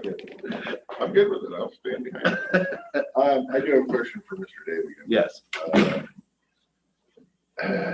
Tell me about dog pounds, county animal shelter. I'm sure it's been brought up in the past. It has in the past, we've been. What has happened with that? Tell me. In the past, we have been approached, a few times about having dog ordinance, or more, having a dog catcher kind of thing and a facility.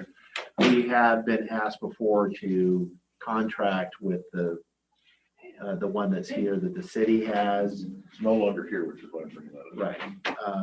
We have participated in the past a couple times with some helping, I believe.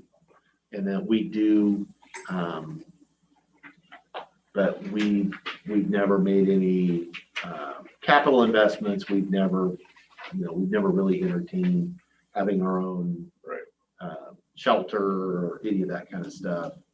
Because most of our citizens are unincorporated, live in the unincorporated Klickitat County, and Most of the problem is in the city. is in the cities, and it's really, we've always, our point of view, at least past boards have been, that this is really more of a city issue. This is your baby. This is your baby and you deal with it, and if we utilize some services, we should pay for it. Right. As far as, because we do get from time to time, if we pick up something out in unincorporated area and want to take it to theirs, then we should pay to use that service. That was kind of my But we're not gonna run it, thoughts set one on it, up. where this is your baby, but if you need a little help from time to time, Sure. come ask, and we'll talk about it then. Right. Okay, just making sure.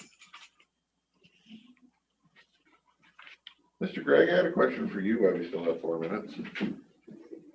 I've been approached twice in the last week going, why does the county not take credit cards? Did we take credit cards during COVID last year for property tax? So we do take credit cards. You just have to pay the fee. You have to pay the. Well, that's what I'm not gonna that's do what it. I thought we did. And they had to pay the fee, and if they paid the fee, they were fine, so, all right, I'll get that information. Were they trying to use the phone or were they trying to use the internet? I don't know. Okay, so we believe we might have had a problem with our phone ID because we contract that, it's through Point and Pay. And we believe that somewhere along the road, our credit card debit, you can call on the phone and do the e-check option, but it didn't give you the choice to do the credit card, which it's supposed to. So we're checking into that. So if they were trying to use the phone, they might not. There might have been a the glitch. option. What? There might have been a glitch. Right, and we Not that kind of don't were think- hearing, and so it is, yeah, so we finally figured that, because we're like, no, we do that, it doesn't, so finally, I'm like, well, I'm gonna make a credit card payment and try it and see what happens. And we tried it and we couldn't get to it, so we figured out kind of where it was, but we do, if you go online to your parcel, you can still use a credit card or debit card on the web page. So the web credit and debit is working, and then we have a link to the web e-check, and then we should take on the third-party vendor. You can't call into the office, and most treasurer's offices do Yeah, not. your office won't take it, but there's other ways to do it. Yes. Right. yes. Okay. No, I just, because they're talking to me, and I'm like, I thought we did, but, so that's why I wanted to inform, since it's happened twice now, Yeah. I have a It could be feeling the it'll happen a phone. third, and I want to know the answer. It could be the phone. Why do we not do it in the office if we do it elsewhere, just curiosity? Well, it's kind of a little bit of a fraud issue, and most other counties I've called around here recently, they do not take them in the office either with the machine. I don't really have a really good answer other than it's mostly because then you can have, people can use their credit card in bigger offices for refunds and different, you got to really ratchet them down. So we just have. Do you guys have any kind of a handout in your office? So if somebody comes in and wants to pay by credit card, you go, no, we don't, but here's a sheet. You can go do this. We do, and we put it it's on the back of the tax bill. Hopefully I brought something. I'm gonna have to get skinnier. You're gonna throw around the other way. Yeah, well.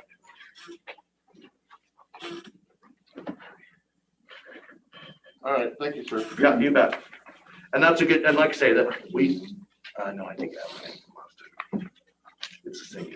It's the same.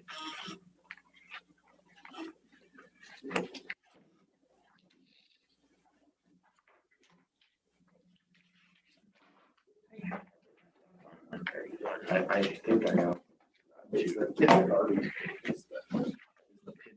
That's always happened. Mr. Chairman, I have one more thing. Okay. So Wasco County is moving into extreme phase in Oregon. Red River County is moving into high phase. And so of course that scares us on what that means for us potentially. So I spoke with David Kavanaugh this morning, and we're at 39 cases in the last 2 weeks, and we have 2 hospitalizations. We have to fail both metrics, and the metric is 100 cases in the last 2 weeks and 3 hospitalizations. So We should be okay. we are I think okay. 100 cases, we've only kind of hit that twice, so. Yeah, it's Yeah. pretty high bar. Is it the 100 cases per 100,000? Nope, it's It's 100 100 Actually per in 100. the past 14 days. cases, not per thousand. Per thousand, I know, because it's like, yeah, 100, that number is Yeah, that's hard Yeah. to, I don't know what ours is now as far as that many. 174. Yeah, okay. That's where I was getting. I didn't look, yeah, no. So we should be good, right? We should be good. I did hear that, So anybody even marginally, just hang on until after the 3rd. Don't go to the hospital. Don't go, we don't want to go. Because then we get 2 more weeks. 3 weeks. 3 weeks, Yeah, actually, it's 3 three. I heard on the radio that New York is opening fully starting July 1st. What he said. Cruises are starting July 15th. Hi. I wonder if the governor announced phase 4 by then. Whenever you're ready.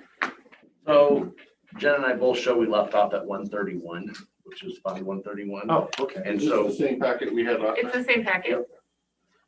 so we were going through the funds and where they were at. Jen has the list of where we are. So we should be on Fund 131, which is CDBG. Which is a pass-through fund. By resolution, Public Works is responsible for that fund. And the fund's purpose is to pass through for community grants where the county is the sponsoring agent. And then it would be restricted by whatever grant is at that, going out that side.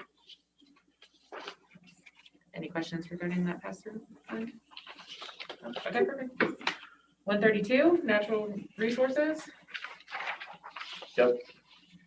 Okay, so that fund is activities related to the protection and the use of county's natural resources. Restrictions are tied to the grant, not fund. Revenues are reimbursable grants, funds from landfill. And there is a county resolution tied to that fund. And currently that fund balance at the end of March was 146,000. Okay, affordable housing. That revenue comes from surcharge from the auditor's recording fees and sales and use tax. It's for eligible housing activities as described in the subsection that serve very low income households with incomes at or below 50% of the area median income. And one thing, not to back up, I hate to do that. One thing, there is a minimum of did we mention that? Oh, I did not There's a mention minimum that. balance on the 132 fund, which is the natural resources, of 100,000. And just as a reminder, minimum balances are county resolutions. Right. Right. Quick question, Mr. Dave. Mhm. Has the housing authority divested its interest in Roseville? No, it is in the process. In the process.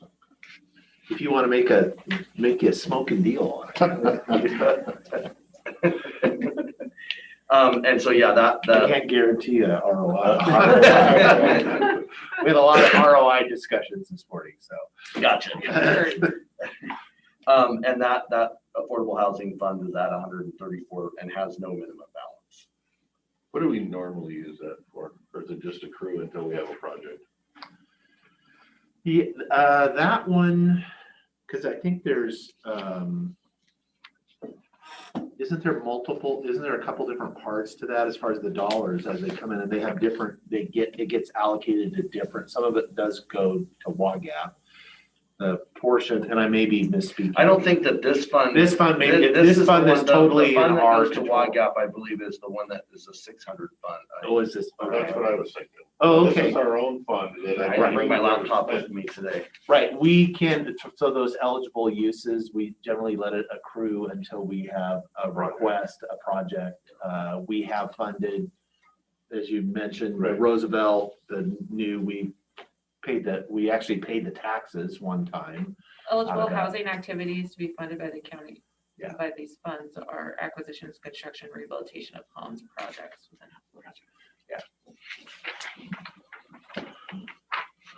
And the fund balance is 134. Yep. That's surprising that it's that high. Because we had spent it down. There may be some, like we pledged dollars that haven't been requested because I don't think the balance And would be that high. That might be, Because that generally only grows about 35,000 a year from recording. Does that seem like I would know? Well, I don't have the numbers. I had them Okay. yesterday, but I don't have them with me right now. Of course, there's been so much recording going on. I know, and I've only have about 6,500 documents a year, and not all of those have the key attached. Right. Most of them do. but I'd have to look. Because I know historically, we planned on about 35,000 in revenue into that fund every year, and it had built a pretty big balance in it, and then we were kind of sitting on it, and we funded a lot of different things, and I thought we had pulled the balance down. Mr. Slaughter, Yes, this last year, you may remember the county decided there's a new revenue stream. It's a portion of sales and use tax. The cities opted to have the counties collect the monies, and we still need to meet with the cities to design the program as to how that money is spent. So I think the increase in revenue is largely due to that. The treasurer started putting that in that fund maybe mid last year. okay. So we're just holding funds for the cities for now, is what you're saying? No, the county the county receives revenues. The cities had the option of basically pooling their monies with the county, so we had a larger pool of money to work with for affordable housing, and then we'll get together and make decisions on how that revenue is spent. So we're working in partnerships with the cities on this. So then, again, to clarify, I think what I'm hearing is these are our dollars, the cities have their dollars, and we might work together to fund the project. No, their dollars are mingled with ours, but when they're mingled, they're kind of our dollars too. Some of these dollars are not their. So like that's 30 not, grand isn't earmarked for Golden Dale, 30 for White Sands. No. Okay. so we have to Work out a deal. We have to work out a deal because that was, and the reason was that maximize, the cities could have went their own way and just collected their own and had it directly remitted to them through, and they could have had, but the highest rate of return was to have the county do it over the whole thing, and then we'll all share the money. But there's no expectation that the revenues that are generated out of Goldendale have to only go to Goldendale. It's the group is gonna have to decide how to distribute those, and we may decide it all goes to Goldendale this year. Yeah. What's that? You can go to Vision. I don't. Unvision and white salmon. White salmon, they're calling for affordable housing. Yep. So that does explain why that balance is so high. I had forgotten that there was new revenue coming into that. Okay, thank you. And now Dave is here. And now, yeah, he's what? Well, you heard, it's probably the natural resource budget fund balance that like peaked his. Not his own. Got his attention. Okay, Fund 134 is the trial court improvement fund. It is exactly What it sounds like. yes. 135 is communications. It's emergency management I'm on fund. flood control. Let's see, it's for dispatch services not funded by 911 funds, maintenance and operations of the countywide radio system used to fill in the gap left from 107 and 127. Revenues into that fund are real estate excise tax, solid waste fees, and interlocal agreements. And the fund balance at the end of April or March was 901,000. 136 is indigent defense services, Superior Courts Fund. There's a resolution tied to that one, and it is what it says it is. And indigent defense is, the fund balance is 219,000 at the end of March. How much do we usually spend on that a year? You know, I don't know the annual. I was gonna say, that was gonna be my question, so good. Well, our contract is, That's a different fund, I believe. I know not out of this fund, but but I think that's important because this makes it sound like the state is funding, that they fund indigent defense, and they don't. The bulk of it is we fund with our own revenues. It does not come from the state entitlements. But in fact, I'm curious the fund balance because right, how much churn is in that fund? Because I can pull some numbers together and that would be, I mean, I got that on the parking lot. Are you going over there? my book is gone, my budget book. I could have looked it up myself. Never mind. It's an omen. It is an omen. Somebody put, no, that's, yeah, like that. Here, let me blow the dust off that. That's the horse heads right here. Come on.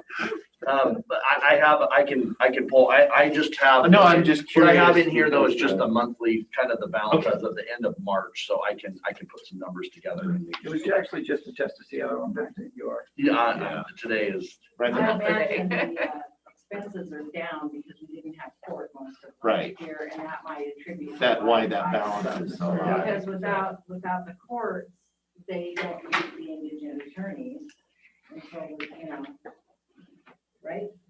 Pretty much. Okay, The fund 137. balances may be artificially higher than Little higher, they yeah. historically are That's my because point. we're not spending money. Okay, Fund 137 is Public Health Fund. That's state grants, federal grants, fees, entitlement, landfill. There's a minimum balance of 100,000 in that one. And that's to provide health services, environmental health services, public health services, and substance abuse prevention and treatment. 138 is also a public health fund. I haven't seen activity in that fund. no, 138 is for the DDA or whatever, Yeah. mental health, thank you. And that fund, we don't use really anymore because that money goes to Skamania County. I believe we have a contract with them. They So- provide the service, we get more money. Right, and so that all happens, so we collect the mental health tax, and then that goes into a fund, a 600 fund, and then that money goes directly out, and half of that goes to Skamania, and half of it, I believe, goes to comprehensive. How long has Skamania had the 138, the developmental disability? How long has it been? It's only Not that- year or so. Yeah, about a year or so. Yeah, like- So before a year ago, we did a road, or we just didn't have it? we returned the dollars, this, if I'm remembering correctly, the state provided this service. So we just, And when I first got here, that 138 is a new fund.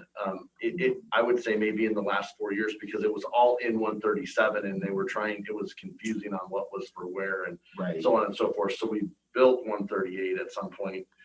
I believe when Kevin was still in the health. When Barbara Fuller went out. Yeah. Okay, there you go. And so that's where that has come from. So there is no activity in 138 right now. 137 has the minimum balance of 100,000. Obviously, at the end of the year, we were below that. And the landfill money came into there, and they have been getting their revenues pretty consistently lately. So we'll be curious to see where they are in April.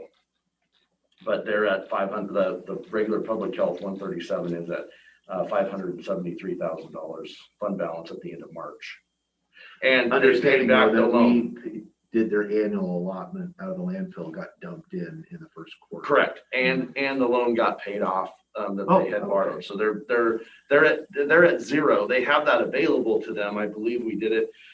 I can't remember how long. I want to say either till June or somewhere out there. I'd have to pull the documents up, but they have the line of credit available to them if they needed it, but they went paid because they had cash. They paid that back. We've settled all that. So the balance on that's zero today. Okay. If we're moving into this new way, do we need to keep Fund 138 or can we put it into a? I think that's a question. I think that's a question that we need to ask. Yeah, I mean, I believe that 138, the monies that are in there are for mental health. So I believe that they would need to stay as for mental health type things. That would be a question that I think we need to work through with the health department specifically as to what those dollars are earmarked for, because I don't think that they can just go anywhere. But I do think that is a question. There is the 138 fund balance is $124,000. So I don't, yeah, I would assume it. And so question, since we're doing Skamania now, is this dollar amount just the dollar amount it's going to be? It's been static since we've been, no because more in, no more out. so the mental health Like has that legacy tax. dollars Yeah. sitting So when we did the tax, there's a tax on the tax bills. So every month it's getting money dumped into, but and that is a 600 fund. And so then once it comes in there, it used to be coming into 138. We would take a portion of that mental health money and it would come into 138. But when we signed up with Skamania, It's all going there now. So it's 50-50. So it's going to them and to comprehensive. we have dollars that we need to figure out what we want to do. We have a There's fund, likely, there's 138,000 or 124,000. 124,000, but that's all Probably painted restricted. string. Right. restricted. Yes, Mental health that's, money, yes. It shouldn't be just sitting in a fund. Right. It should be used. ROI. Right. I'm sure it has to go to mental health. But it has to go to type the, right. things, whether that be in the jail or here or there in the community or whatever. I don't know. Discussion probably to have with Aaron, That's because, what you I know, said. it's set up because of the developmental disabilities, and I think it covers mental health as well. As when cleaning. It'd be interesting if there's any of that, if there was any general purpose dollars in there. Because sometimes we front load we put, I don't believe there's no, I don't believe that that's what, because see, I think that's why 138 got created, because that money was coming into 137 and it was all getting all kind of messed up. and then That's why 137 got created, so it doesn't have any general purpose dollars, so there is no, I believe, and again, I It was think that, created with funds out of 137, but what those funds were in 137, I don't know, but that's where the money came from originally. right, because I just want to think- have as much flexibility as I'm legally possible to Right. have. And then with the public dollars. health moved from the general fund over into its own fund several years ago. Yeah, health, it is kind of bounced, so there is. I mean, it's not a huge amount of money, but, and I don't know that I'm opposed to if it's Getting supposed to the- be for mental I health. was gonna say, I would like to get the people involved in that to see if they have recommendations they would like to present to the board. So Okay, Fund 139 is the landfill gas improvements fund. There's a resolution tied to that. infrastructure projects related to economic development such as sewer, water, and electric utilities with joint oversight by the county and the PD. Do you have anything you want to add to that? Only that there have been no projects last year, none proposed for this year so far. These are only in county land projects, not city, ask for help projects. I don't think they're restricted to, I think no, I'm trying to think of. The last project I remember this money was used for was the Bickleton water system, I Right. believe. But I'm trying to think of, have we used money out of this fund in a municipality? Have we done a I have grant? quite an extensive history. I can look back and find out.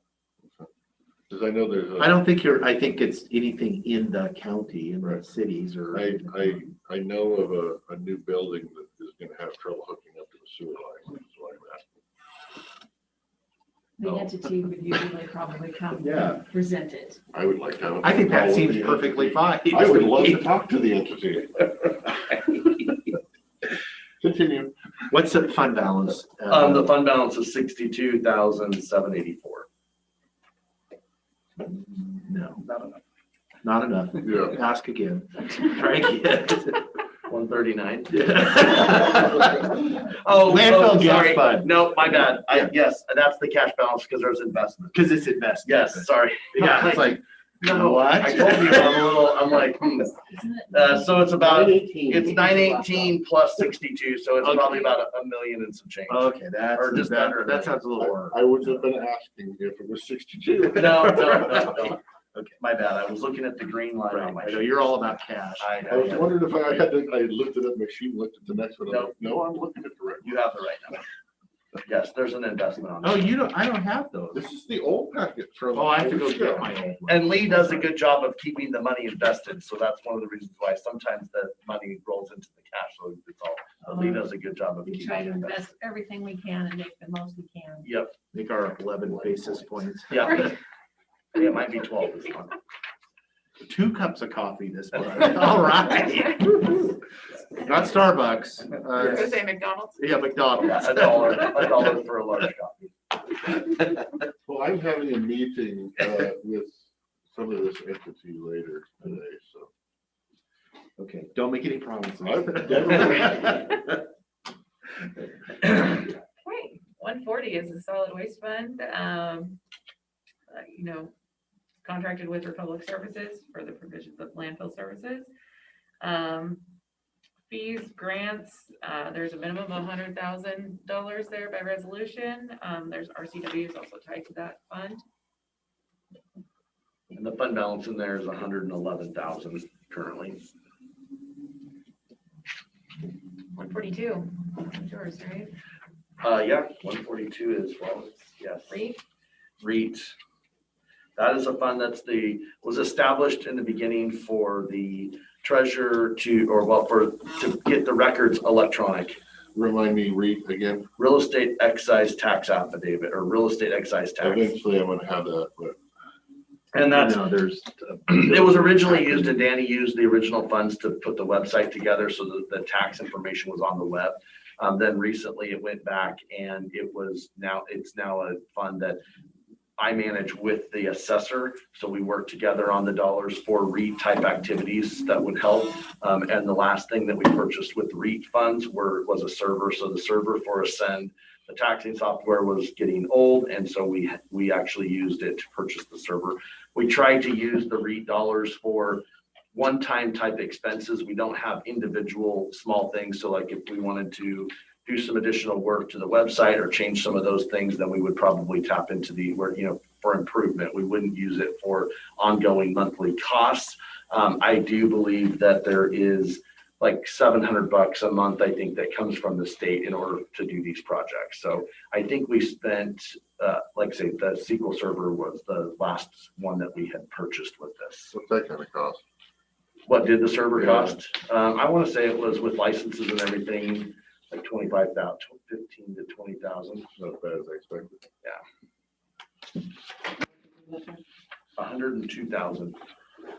Where does the other, because that's the REIT tech fund, but the REIT that goes to the capital, Where is that? That goes into capital, so that splits out and goes to 303.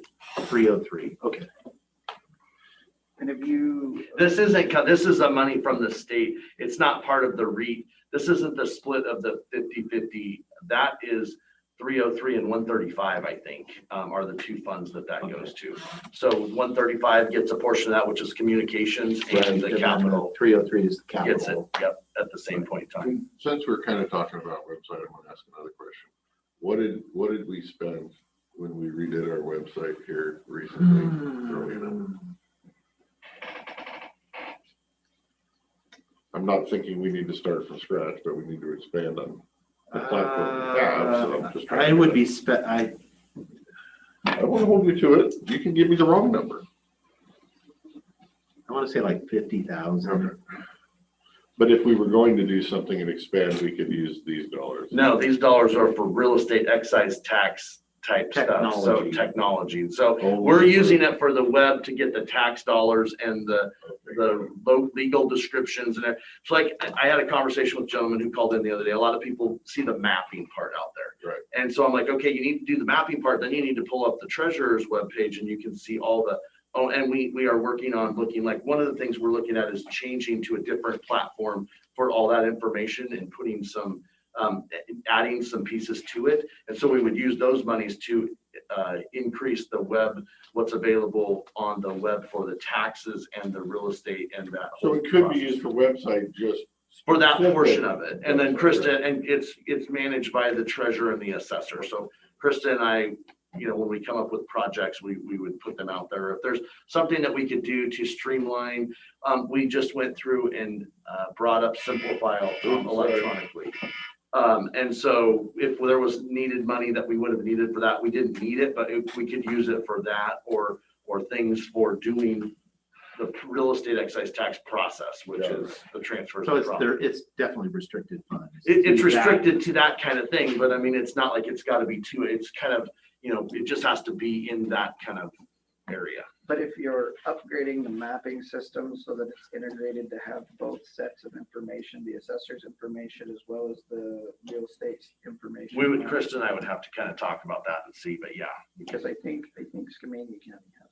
See, it really depends on the systems that they have and where they're at. I mean, I did some stuff the other day with different pieces and, but yes, possibly that's something, or like what we're looking to is to possibly go to the Ascend web piece instead of the developed piece and kind of looking at those options. So like that kind of stuff would be something we would do. Okay. Good. I just double checked the landfill gas project list goes back to 2007. And everything on it has been in unincorporated Oh, okay. areas.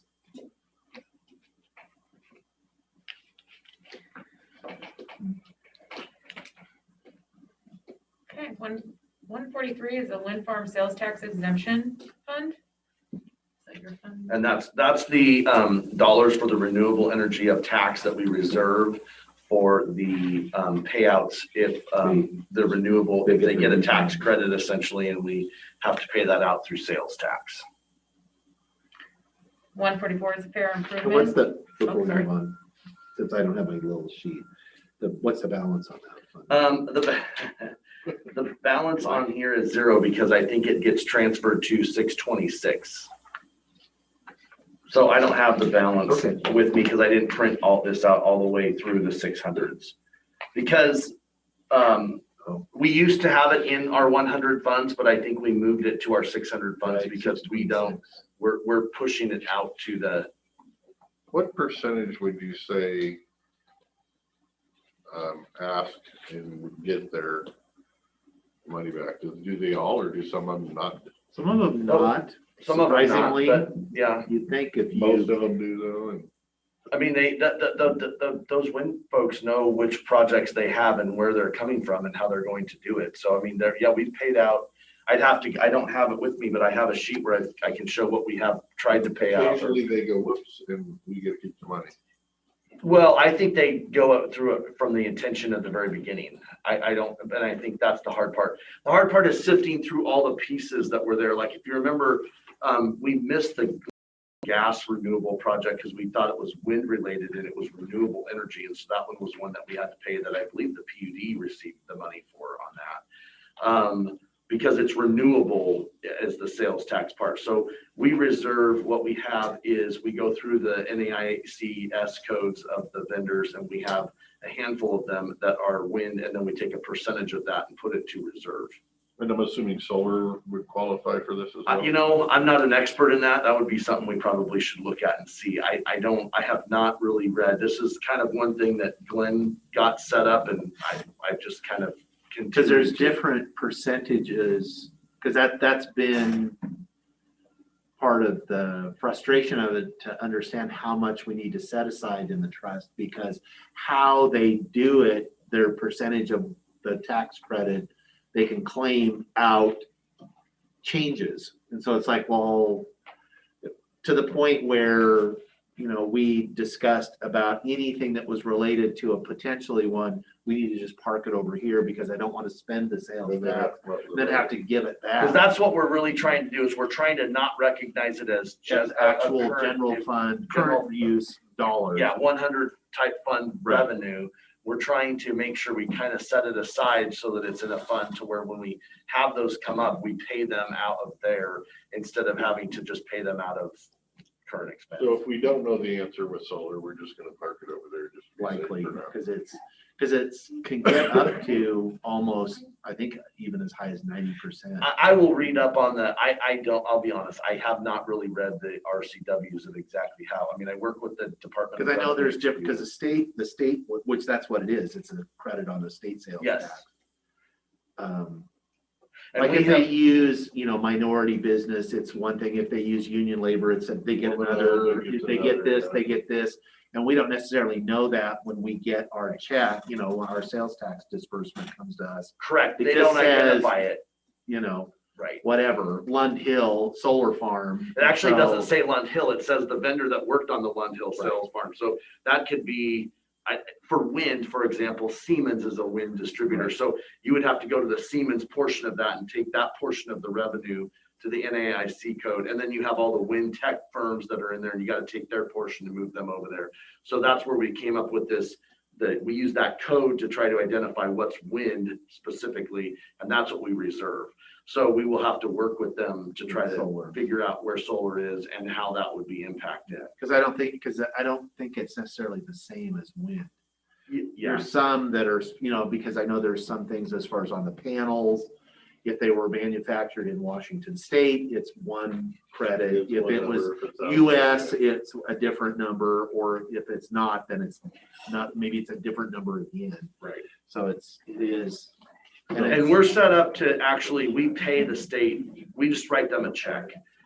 So we don't net it out of our sales tax number, so we just keep getting that. Then they send us a letter and say, hey, We need, this person's getting back, and then we send them a check.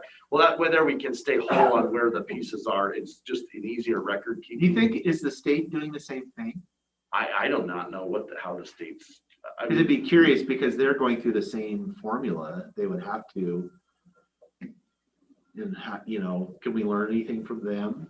Or do they just don't care? And it's because in the overall scheme of their sales tax receipts, it's a little teeny piece, and maybe they just pay it out of current revenues as they come in. I think you hit the nail on the head. That is one piece. That this is a program they have that is not, it's not as, in the grand scheme of the state of They Washington, don't, it's nothing. it's, yeah. For us, though, it can be a huge, because Yes. our, you know, we can get these huge swings in our sales tax receipts. Because on a project, you know, they will get a, you know. Yeah, if big- they're doing an upgrade or if they're doing something like Right, that. and it's like, and then oh, wow, look at this extra, you know, $300,000 we got this month. And then it's like, oh, but 285,000 of it was actually money you're gonna have to give back. So don't spend it, go put it, park it over here, and then when they ask for it, and maybe they'll forget to ask for it. And then after 4 years or 5 years, whatever the end of the. Yeah, and it's kind of, I period mean, is. and I think there's different ways, you know, one of the things is we are reserving that. So let's just say that a project doesn't, so that kind of sits in your reserve. So, you know, our goal is to try to make sure we don't have a hit to current expense for 80,000 or 100 or 200 or $300,000, right? We're trying to manage that. But then on the other hand, you have to balance that up. We could get money over here that we don't have any, trying to piece that together. So it's worthy of going through, and I have it down on the parking lot items of something that to kind of dive into. And it would be interesting, right now it's wind stuff, renewables. But we have enough history now that we could see things that have aged out. How are those performing? Are they, what's the percentage that we're actually having to get back? For every $100, are we actually returning $100, or are we only turning $80, or are we returning $120? I would be curious to know. Yeah. Not that you don't have anything to do. No, I've looked at it before. That's a heck of a project right there. No, I've looked at it though in that way of trying to figure out, okay, Well, we know are we really reserving we know what we're what we trying paid to out, we know accomplish what's or not? gone into the fund. Right. What's the difference between them? Right. Is the fund balance growing or is it declining? Yeah, it's maintaining right now because I think we paid out this last several, because when Glenn was here, I think the last in December, we paid out the last one about that time. So Well, if it's maintaining, then we're hitting our I mark. think we're, guess. yeah. We're doing it right. Okay, Fund 144 is fair improvements. And the funds are provided by the Dooley Estate dedicated to the operation of the fair, except rodeo activities. There's a resolution Except trying to do that. rodeo activities. That would be the Dooley funds, I would imagine. Yeah, that is the Dooley fund. How much do we get out of that? It was the lady passed away, and she left right around, by the time all the things got settled, it was right around like 1.3 and some change $1 million to the fair. Not to be used specifically, the will does specifically state not for the rodeo, for the fair only. Interesting. I didn't know that was in the will. Yeah, no. Was it's she- specific. I would assume she lived here. What area She did live in? lived at the top, at the Dooley, at the, Top of I the call grade. it pig farm, but Oh. Top of the grade. the top of the grade right there. And those windmills that are up there were on her property, and then it kind of went out, and she was, Pretty extensive. Yeah. Estate. This was a small portion of the estate. Yeah. When did she die? When did this happen? This happened in probably it started, I think, in maybe like the end of 14 or 15. And by the time we got through all the attorneys and everything got there, the money probably came in 16-ish, maybe. Something Yeah, like that. that sounds about right. And it came in different pieces because they did like a main part, and then there was interest left over and so on. So that's kind of where, and there was an amount, how it got split up amongst the parts, the people that were You're in saying that it section. started at 1.3 and yet it's at 1.45 now, so It's I mean, it's mostly been invested. So, I mean, I think they're getting a little bit of money, but it's not, it's about that 1.35 somewhere. I can go back and look and see exactly what. no, it that was. is. But there's no other money that comes into this. Although I did notice there's a receipt on here, so I was curious what. Did this creation of this fund lower the amount of money the county actually participates in the fair? Or everything stayed the same and this is just bonus Additional money over there? Right. Okay. Yeah, this money has been used for, like at the fairgrounds, they did the remodel of the barn, the Bruce Cameron Livestock Barn, and when they did that, they got a grant for all of the stuff, and then they bought new pens for it, and I believe that the pens came out of this money. So they try to use it for capital type things that they're doing to improve the facility or the fair, yeah. But the fair board essentially has control over this. The money. fair board is the one wanted they- to spend it on something they couldn't. They don't have, No, ultimately, we have control. you have- This is county money. It's county money. They, put a budget in just like they would. with right, they everything, ask and then for would it, have we to say approve it. here. We would have to approve or not. Right, so if Like they put the in a budget and trustees. said, hey, we're gonna spend 1.3, you would have to, you could approve or deny the budget request, I guess. That's And it. I have a whole file on this because I was the treasurer when this happened of how it was and whether it should be in the county or not, and state auditor information and PA requests and all kinds of stuff, so. It's just kind of weird to me that she left it, I guess, to the county to over. She left it to the administer. fair, but the fair is a division of the county. I guess, yeah. Great, that's the end of the special revenue funds. Next is the debt service funds. State auditor says that these should be used to account for and report financial resources that are restricted, committed, or assigned intended to expenditure for principal and interest. That services funds should be used to report resources if legally mandated. And it can go on there. We have 1 and 201, that's Greg's fund. And that's where we pay the Pioneer building out of. We get money that receipts in from the Dalles for the airport. There's a loan that comes through there. But most all debt is paid out of the debt fund. That's the state auditor. That's what they want you to do. They want you to pay it out of your debt fund, whether you're a school or a county or whoever. So this is the fund where all the debt payments come out of. Okay, and then the 300s are capital project funds. They should be used to account for and report financial resources that are restricted, committed, or assigned for expenditure for capital outlays, including the acquisition or construction of capital facilities or other capital assets. We have 4 of them. 303 is a generic capital improvement fund. It's where the 6-year CIP and county facilities improvements come out of. There's a minimum balance of $100,000. RCW attached to that fund. Revenue I found was REIT. That's where the REIT, that's the money. That's that where the comes from REIT REIT tax. Right. So that 0.5% or whatever that we do goes 50/50 to there and to their 135 fund. Okay. 305, Communities Capital Improvement Fund, activities related to improvements at the. Can we, before we move on, Yeah. just for, to make the point of, when we look at our 6-year CIP, that's the fund that when we look at all the capital projects that are on our list, the fund balance, we run out of money to fund, we've been slowly pulling, we're doing more improvements than the REIT is, although maybe this year it'll get a bump.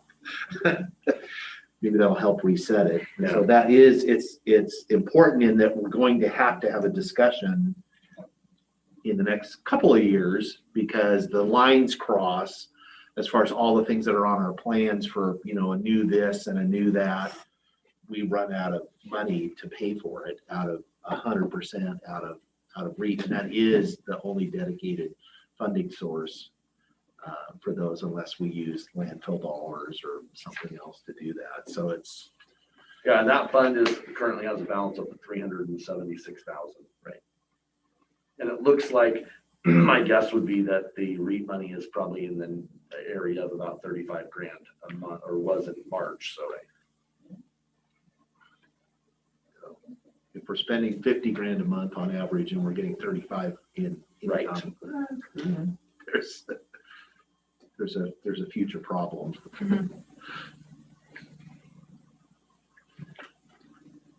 Okay. 305, capital improvement communities, activities related to improvements at the airport, expanded to account for projects to promote community and economic development. There's 2 resolutions tied to that. Public Works manages these funds. It's $7,000 is the balance.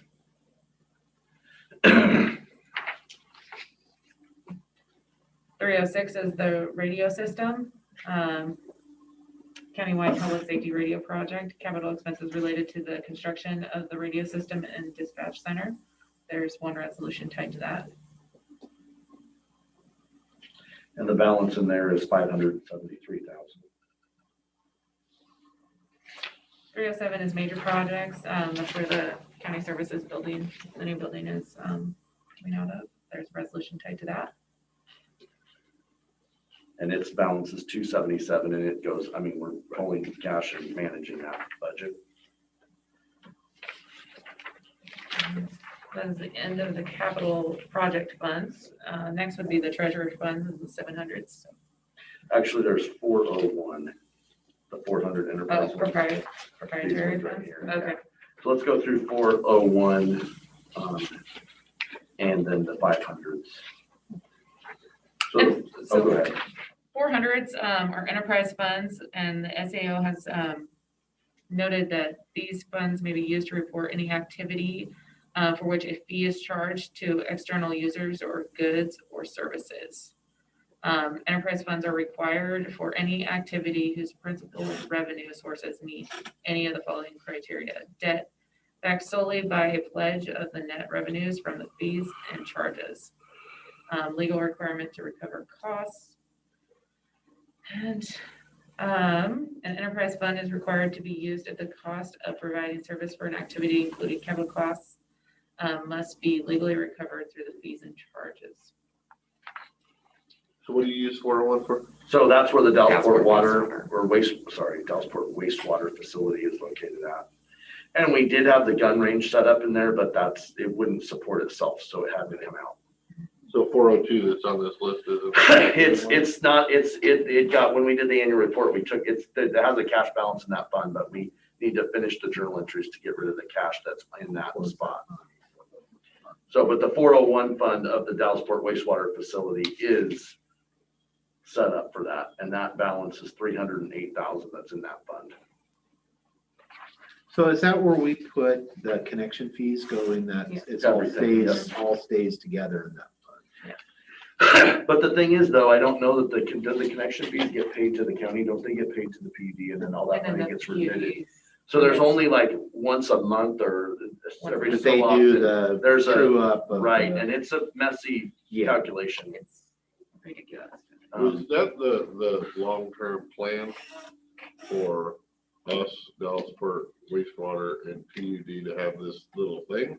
Or was it to eventually turn it over to PUD and get it out of our wheelhouse?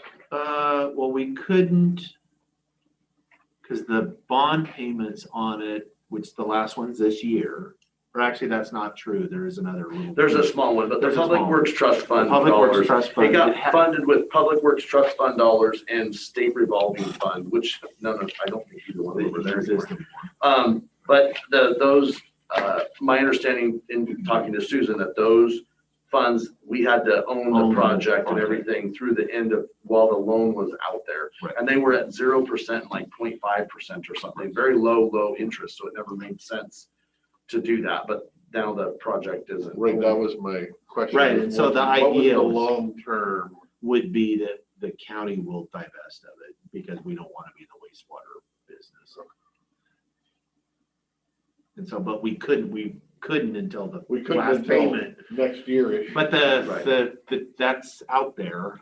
So we will look at, I don't know what we'll have to do as far as what kind of public process, if we can. I mean, PUD is not the only show in town. I mean, somebody else could.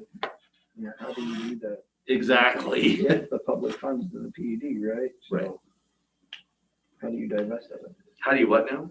If you can't just gift it to the PUD, how do you divest Well, yourself? the PUD is a public entity. Yeah, so we can to a PUD and we could to another. So there was interest about a decade ago when the water district was formed. They could be a recipient of it. Potentially, there was some grave concerns then about because you run a water system doesn't mean you can operate a wastewater system. And but they technically would be eligible. They're eligible today when we do it. And that's So- something we're gonna have to work through. By devaluing ourselves of this, are we giving it away? We would give, well, that would be a discussion to have. Isn't there also the potential for major upgrades that would prompt this discussion before significant upgrades to the plant were made? Right.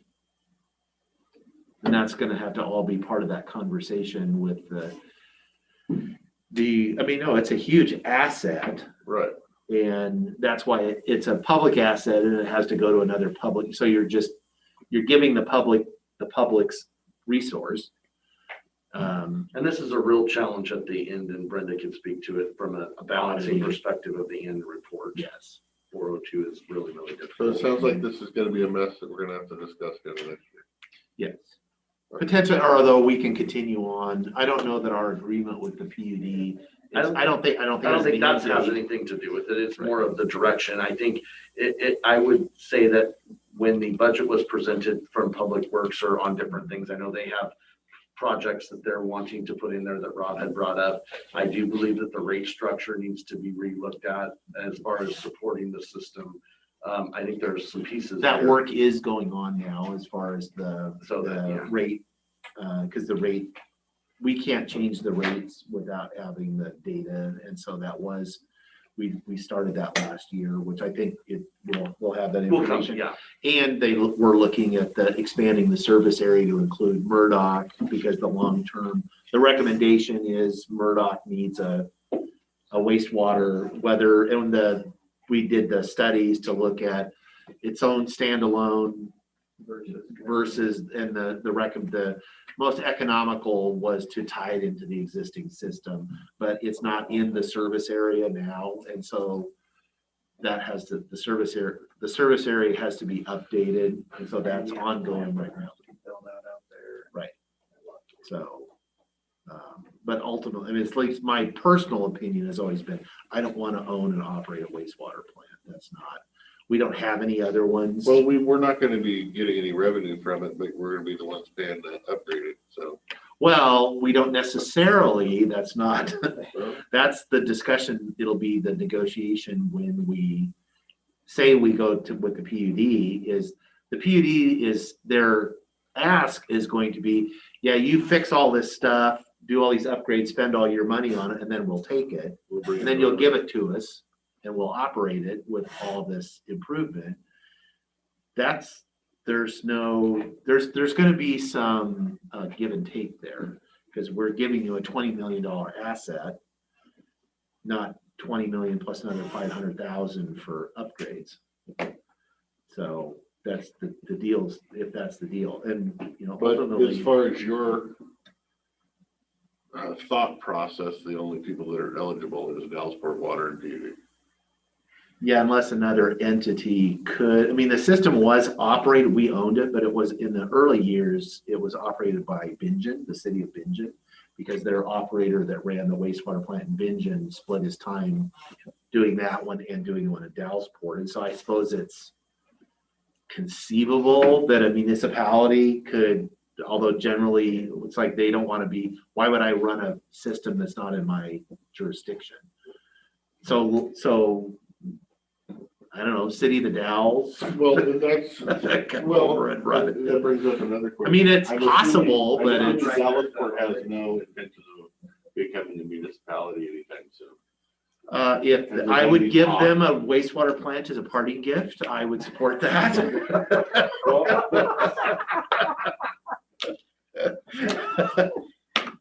That's my personal, hey, you get a free wastewater Well, plant. then that's kind of, so I mean, my it question could. is, has there been talk, is there any movement down there of becoming a municipality?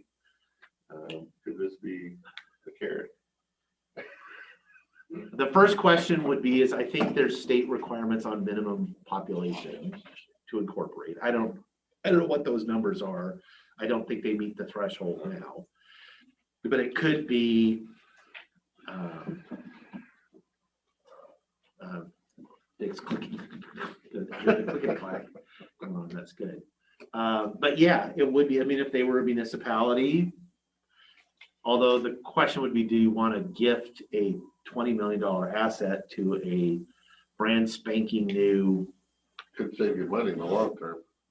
Well, Not when they come with their handout. yeah, I know how that works. Okay, I'll take the word. Kind of how it works now, and so I don't know that that's viable. I do see it could be long term. They could be where and then the 100. is it 1,500? Wasn't it like, that's the lowest population? Under Washington law, an area can be incorporated as a city if it has a minimum of 1,500 inhabitants. If within 5 air miles of the boundary of a city with a population of 15,000 or more, the area must have a minimum of 3,000. So But then they're classed certain cities, just like we're classed. it says now. inhabitants. That didn't say human inhabitants. What do they got down there, like 700? Dallasport? So maybe if you included Dallasport and Murdoch. We might know more after redistricting. Yeah. Probably I'm just like going off, I'm trying to remember the vote not tally. not And 1,500. figure that only, Yeah. 80% voted and. Residents are different than voters, though. Right. I was just trying to do a Yeah. ballpark in my head. So I don't think they're near, although if you see a big, growth in Dallasport, they could easily meet that in the not too distant future. I don't think they're too far necessarily away from But it. I don't necessarily want to keep a wastewater plant, No. give them later. We Yeah. went over there, so. Okay, So those are the only two enterprise funds. Well, and there are not even two. We only have one, but that's the other one that we're doing with the gun range. so do we know, not to harp on Dallasport, because the connection fee, I mean, to me, my monthly rate is different than I pay a connection fee is for future and, it's for capital stuff. And the other, my monthly rate is for M&O. I think that's a conversation for the building. I mean, That those 'cause really I should not believe be, we just get a deposit once a month of how all that comes in. So I don't know.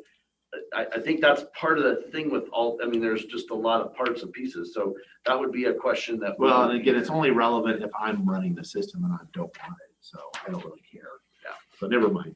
I answered my own question. But yes, your connection fees are usually used for capital and in doing all that Right. kinds of stuff and everything and are separated out and usually kind of In its parse them own- out of their own Right. bucket so that you don't. So that when you're not- doing an improvement, I'm using an paying it out of operating- this, I'm not, Right. I'm not paying. You're trying to pay it out of that. But, Well, I know who it's getting paid out Yeah, of. I know, that's my point. And they are tracking their connection fees and utility fees separately. Okay, Job If I can get out of writing that check, I'd be happy about it. Public works. Yeah, I don't want to write I that. don't know about PUD, but public works. Okay, I want to be done writing the check. right. Okay, 500 funds are internal service funds. These may be used to reporting activities that provides goods or services to other funds, departments, or agencies of the government. This is where our vehicle and equipment rental funds lie. So we have three of those. 502 is a vehicle rental and replacement that's ran by Lee and board. This is funded by department transfers. 504 is the ER&R fund. It's public works funds. That's where they have all their equipment rental rates charged out. They're self-supporting by the rental rates and supply charges and maintenance fees. 505 is the senior services vehicle rental replacement fund. That's funded by landfill and grants. That's what I could find. And then there's a 506 information services rental and replacement. Wasn't sure, but I thought. 506 we got rid of that, yeah. Okay. Because that was the computer that the auditor said we couldn't do. Is that correct, Linda? Yeah, so they were not billing for their replacement, like when you buy a computer to charge the department for, or charge your time, and they didn't have an accountable plan. And so that's the same principle for the gun range, and so those got moved over to the general fund.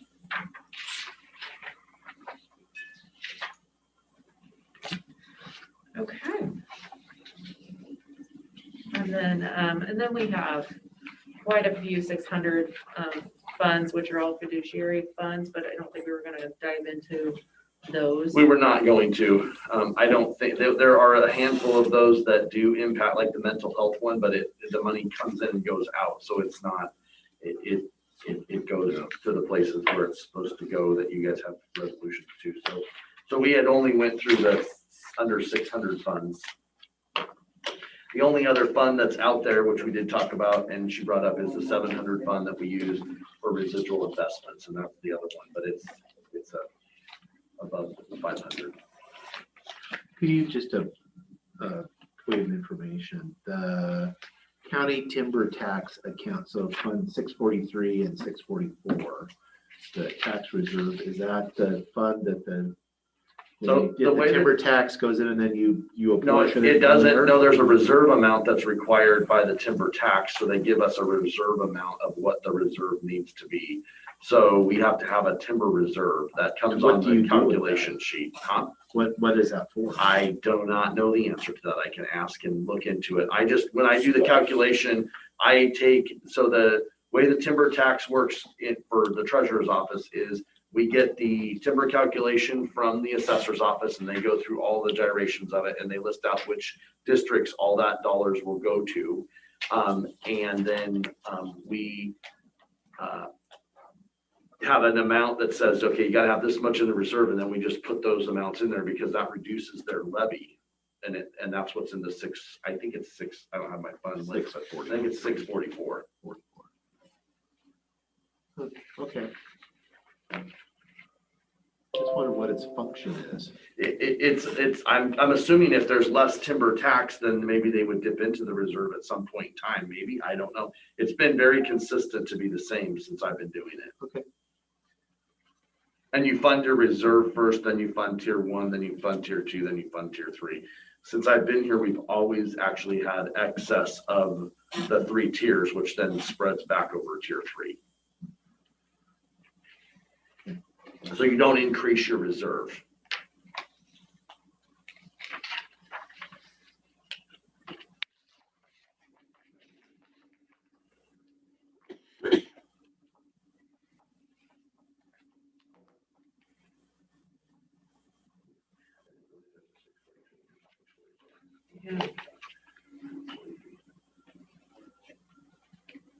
So that's all we had. This is kind of finishing up what we had started at the previous deal.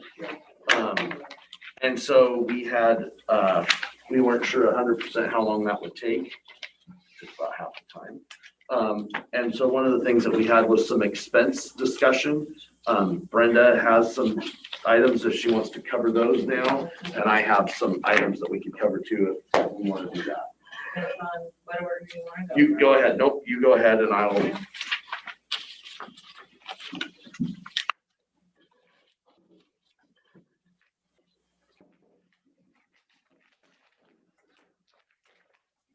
Still Mr. Cannell's chair over there. He's like, he'd have a desk too.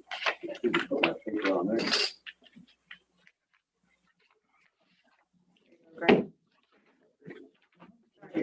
Thank you, Jim. Yes, very much. Thank you for allowing me to get off topic to fill my head full of other. I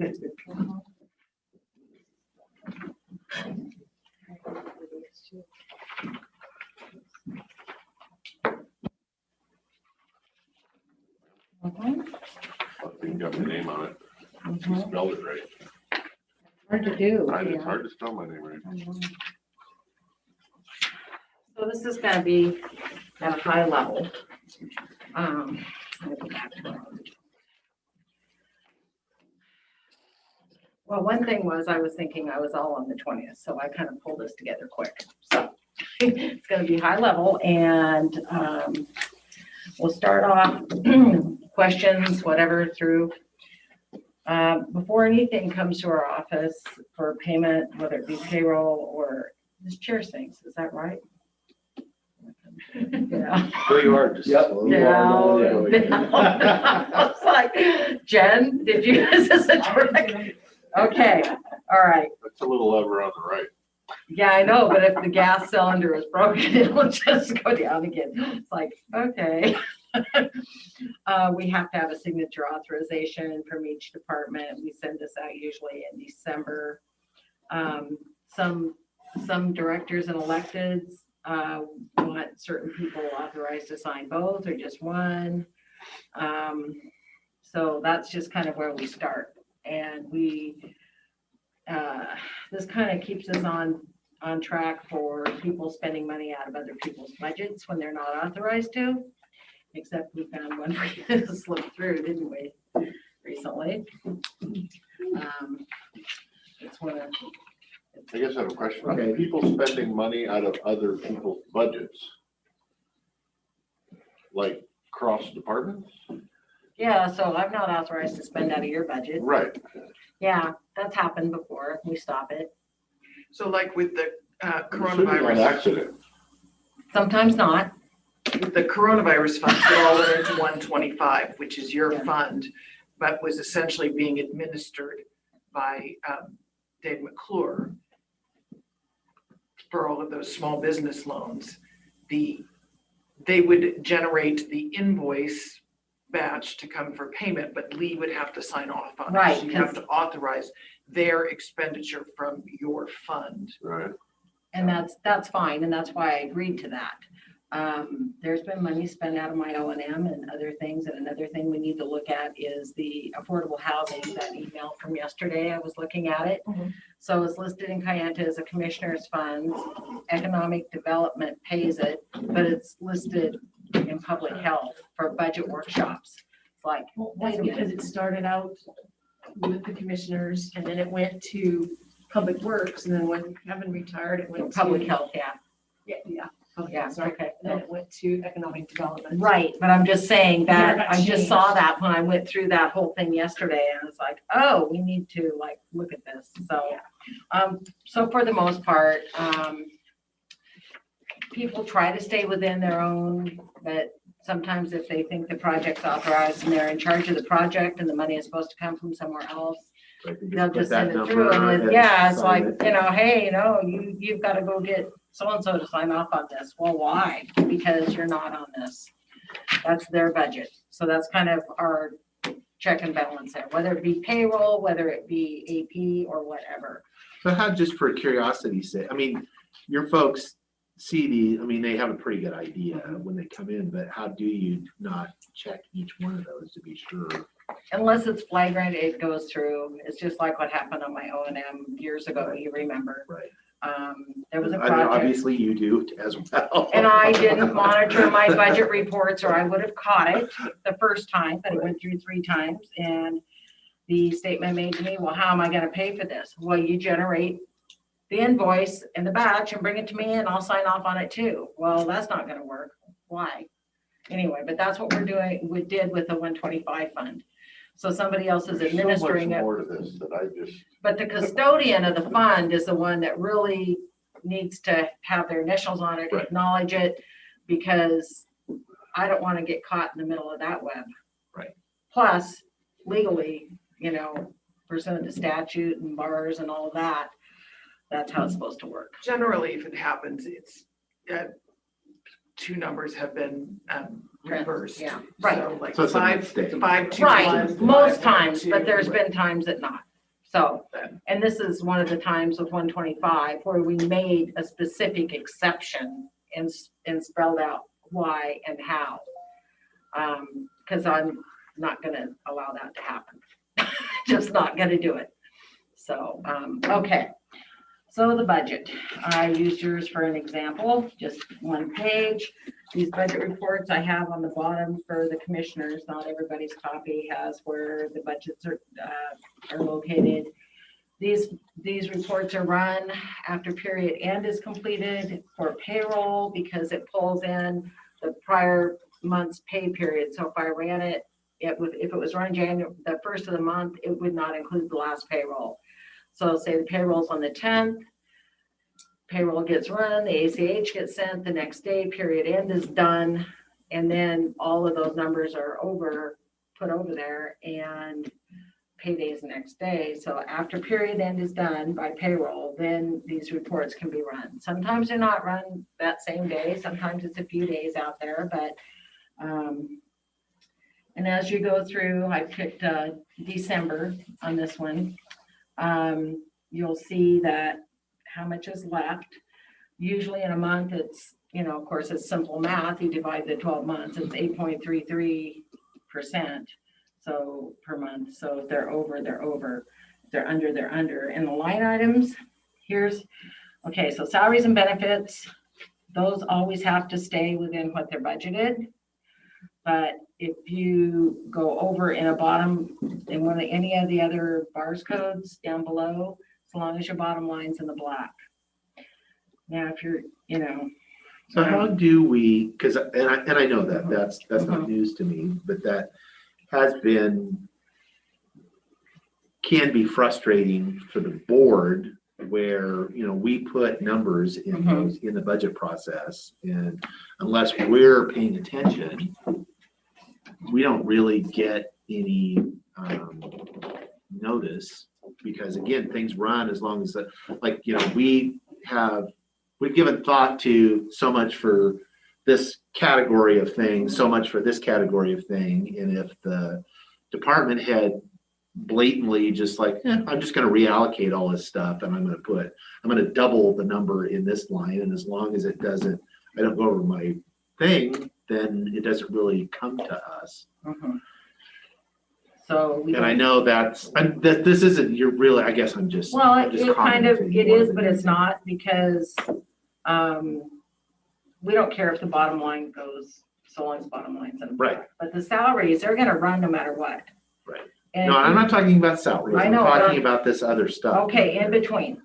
So, you know, say you have an expenditure that, you know, I'm just a hypothetical. So you budgeted for something, you know, you're not gonna get it that year, or whatever happens, and something else comes in and you buy it, then yeah, you're gonna have one line that shows more money than the other, and the other's gonna be in the red because you didn't budget for it. That's, I guess, what he's asking. Yep. That's what I'm asking is, how do we, as the holders of the checkbook, stop somebody from using, oh, I'm not gonna travel this year, so I'll use $5,000 of travel Or and something buy else. a printer, Right.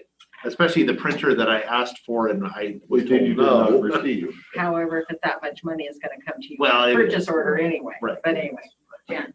So I've been, over the last week, developing a workbook with information from finances that I'll be updating monthly. It was the 20-minute report that takes me to run each report for each month. So that I can come up with a visual for you guys to see where everybody's expenses are in comparison to their budget. So there's your answer right there. So we should be able to catch it early on if that's happening, and it's like That's my somebody goal. saying. That's my goal. Okay. Because yeah, if it's over $5,000, it should come to us, but if it's under $5,000, we may not see it till later. So when we created Jen's position to replace Glenn's position, Glenn's mantra was that accountability, department heads are responsible for all that. And to some degree they are, but Sure. when we created Jen's position, and what we're operating under is, you know, Greg brings the money in, the expenses go through Brenda's department, but the analysis occurs in your department, Right. which is Jen and I. And so she looks at the revenue and the expenses, and we don't tell departments how to spend their money, obviously, but we're looking at it with them. Last year, a couple departments ran out of money, and we would have caught that potentially sooner by having Jen run these reports and look at some of it, to work with the department to make sure they're seeing it as well. And so that's Jen's role, working for you, is to monitor that so you see it and to know about it before it comes to you. Right. Well, and it could, I mean, ultimately we are going, because, you know, when it gets to be budget time, we look at the previous numbers. It's like, oh, well, here's what was allotted for that. This is the actual. Why are these numbers so different? Oh, it's like, well, because I moved this stuff around. And it's like, well, I mean, department heads, ultimately, that's a discussion between the board and that department head. You know, and that's why I'm always like, put real numbers in real categories, If you're not approved for that category, right, don't put it in. not, oh, I know I'm just gonna move this. You know, that I'm gonna put twice as much in travel as I know, or training that I know, because I'm really this number down here isn't really enough. I've historically spent twice this, but I don't know. Put the real number in there. Jim and I are looking, we're talking about common and other entities to have, for want of a better term, guideposts or monitoring. If something's up or down 10% or up or down 15%, why is that? You know, and I've seen organizations even color code that to a degree and focus on, you know, red, green, yellow. I'm not Right. saying we're going to do that, just so you can focus on what's varying up and what's varying down. Again, not to tell them how to spend it, but to watch the trend. In some departments, they have the expense loaded up front, they get the revenue later in the year, vice versa. So sometimes there's a reason why they're way underspent or overspent at any given point. But Well, I find just historically the I don't call it abuse, but it happens later in the year. It happens near the end of the term of the budget year because there's unspent, and people start thinking of ways to actually Be creative. Spend it or be lose it. exactly creative, and that's not, you can return it, and Yeah, so one of the if other. you really need it, we'll give it back to you. But One of the other. that should be this board's decision. That's right. Not the individuals. It is. Not if we don't see it. When we were traveling. You'll get away with it once. We've been watching some of the expenses I was prior to COVID when we were traveling. Some people would save up all of their travel reimbursement to use for their Christmas money, which really skews your budget when, according to the BARS manual, you have 30 days to get reimbursed. And so we were out of compliance with policy and other, but I'm just saying. It wasn't Christmas money. It was just. If it's somebody that does it once and we see that it's happening, we'll monitor that. And I have reached out and called people and said, look, you have to get your travel reimbursements in. You can't just sit on them all year long and then scramble. And then in the, open period, we're doing a huge amount. And then they wonder why they go over budget. Well, they can't go over budget if they issue payroll because Kayenta has a restriction on that, which, I've come to you before about. Yeah, our current travel policy says if you don't get it into us in 30 days, we don't have to reimburse. Right, and that's per the BARS manual, but I'm not gonna fight that fight unless, I'm not gonna fight that battle unless I come to the board first and have some support, because I need some guns behind me before I tell the director they're not getting reimbursed. I've been doing mine every 30 days, but this one is now gonna be 60. If I do it 60, is that a problem, or do you really want me to do it 30? It would be I will do nice. what you tell me to do. Well, every month is the best way to do it, and you have them separate. Each month goes on a separate one. Yeah. So So no, I shouldn't be rolling them. Okay, nope, they've gotta be on separate forms. I'll redo it. Sorry. January, Laugh at February, me. March, April, they're all separate, yeah. But if I turn them in every 2 months, I you want know. it 30 days, you got it done. Well, if you've I got think it done, it's why preferable. hold it? Do you need new forms? Because little tiny check, I'm gonna need more. Well, you can do it, Little tiny checks are boring. you can fill in the form. They're available on the share drive under shared forms and accounts payable. You'll find it. And then, well, maybe it's under the travel and travel policy. That's where those forms are, isn't it? I have them, I do them. Oh, you did handwritten, okay, all right. I just need a few more. Yours gets split between payroll and AP too, so, Well, we always just make a copy though. no, I understand. I'm just If you want them in saying 30 days, I'll do it every 30 that's days. part of why, yours is gonna hit in payroll and it's gonna hit in AP. So if you're sort of skewing Yeah. Right. your budget in two places, not just in one, if you delay. Yeah. Now you're gonna tell me to start cashing my payroll checks. Yes, You're no, not direct deposit? Payroll checks because. Are you not direct deposit? No, I got 2 of them in my bag and I don't cash them. Seriously? Well, guess Sorry. what? Accounts payable, that's what that person All right, does. Is I will- she I will monitors cash that. my And once they're checks. 60 days old, she'll start nagging you. Checks are overrated. She's nice, but You could get direct deposit. if checks are overrated, I actually signed up for direct deposit, they just didn't do it, so. Even he does direct deposit. No, What? I was right on board with direct deposit. I filled out all the stuff for direct deposit. I don't wanna go to the bank. Speaking of, what percentage of our employees And then I just, don't do whatever. direct deposit? very few. 3, there's 1. Yeah, there's, I was I gonna meant say, to go there's over afterwards. a handful. and Bring it up, and I just haven't done just a that. handful. Okay. And I was, yeah. so I'm like, that's- that'd make a good Christmas fund if I just collect them all until Christmas. What was I just talking about? Expense reimbursement. I gotcha. Yeah, Just gonna have to start. Be careful. I'll behave myself. you can cash them. and You put them in- are, oh, I was like, what? No. So, They throw it across the river type of a rock. Yeah. so, Ten space, Talk to the I'm better now. okay, good. Not that I- Just not, Presentation, but the expenses takes a lot of their time, because you can imagine. But in terms of the budget, and finance committee talked about this, sometimes boards, not this one, sometimes boards focus on travel and travel expenses, and it varies. It is. on a very small amount of money in terms of budget, not in their department. It's a big impact on their department. Yeah, so, and then to go back, we always, go ahead. No, no, go ahead. That's okay. All I was gonna say is add to the number of like Jen's part where she was looking at revenue to expenses and so on and so forth. The one thing that we will pick up, we had done last year and we started late in the year because of COVID, but we were doing is we were taking the revenue and expenses for the general fund by department.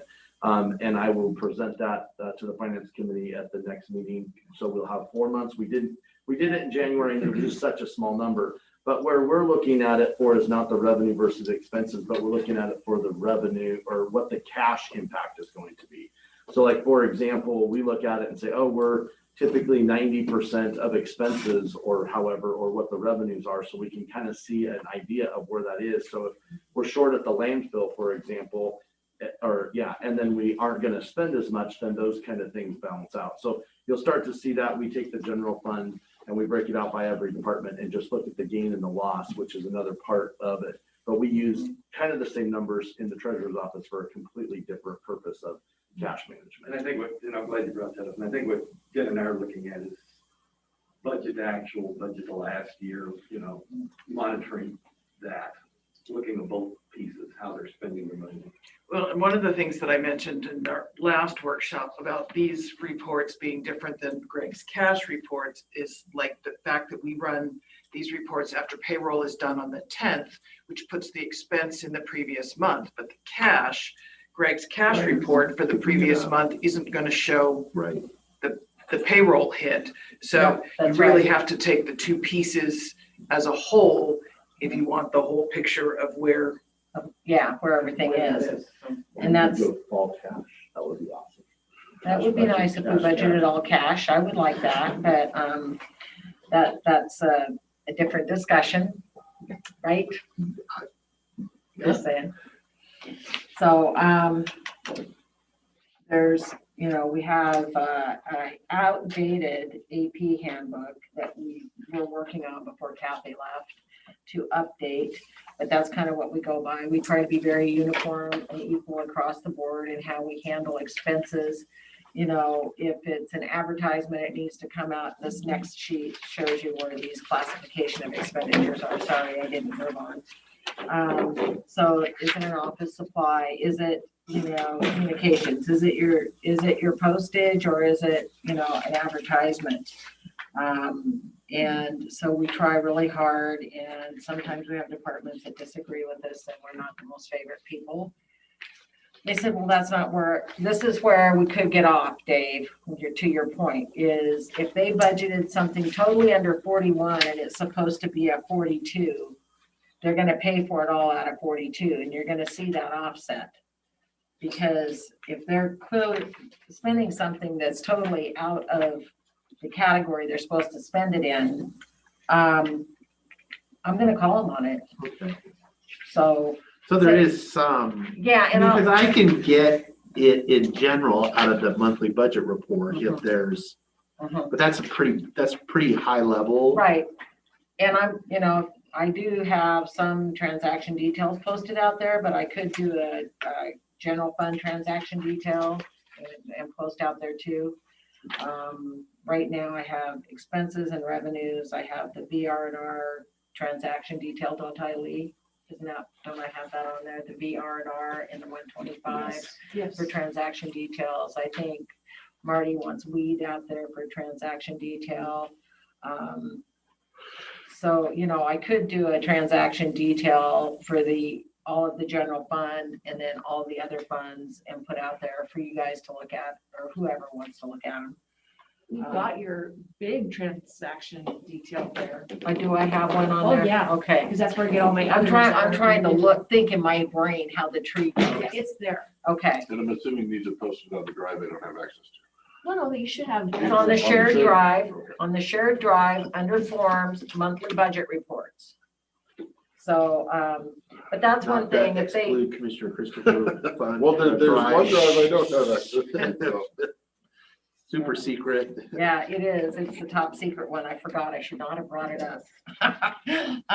So that's the one thing, and it gets thrown out to us. It only Well, goes to that's. folks that have direct deposit.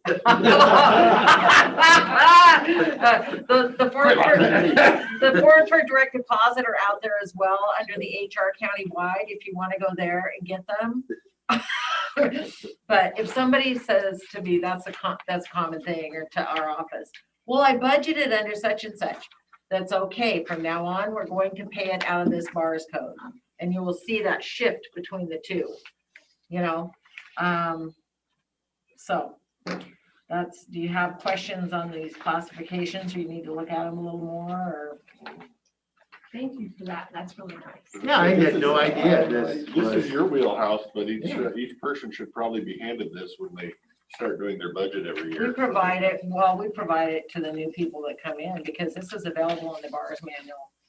So I didn't bring the whole bars. the bars manual printed out's about I have a this deep. printed copy. And it's Literally, like it's about this deep. Seriously. Yeah. So, you know, there's a lot more to cover, but like I said, I kind of threw this together at the last minute. I looked at your agenda yesterday. I was leaving early yesterday and I went, expenses.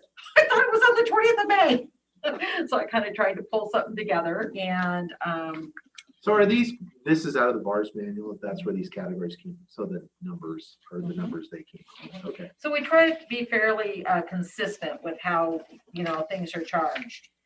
You know, if it's labor and materials, it's a 48. If it's just labor, it's a 41. And we also require W-9s. We require, Charter of plane. Oh, oh, yeah. Yeah, I better not see that one come across my, or anybody in this county. So anytime the department needs to pay a new vendor, we have to set up a new vendor, and we have a process for that. They have to provide an EIN or a social security number. And so anything gets paid, we have something on file. It's not like we just, you know, oh, sure, you want to pay Joe, whatever, yeah, we'll set it up. No, they have to put it, they have to sign for it, they have to, yeah. So Jake probably knows about that.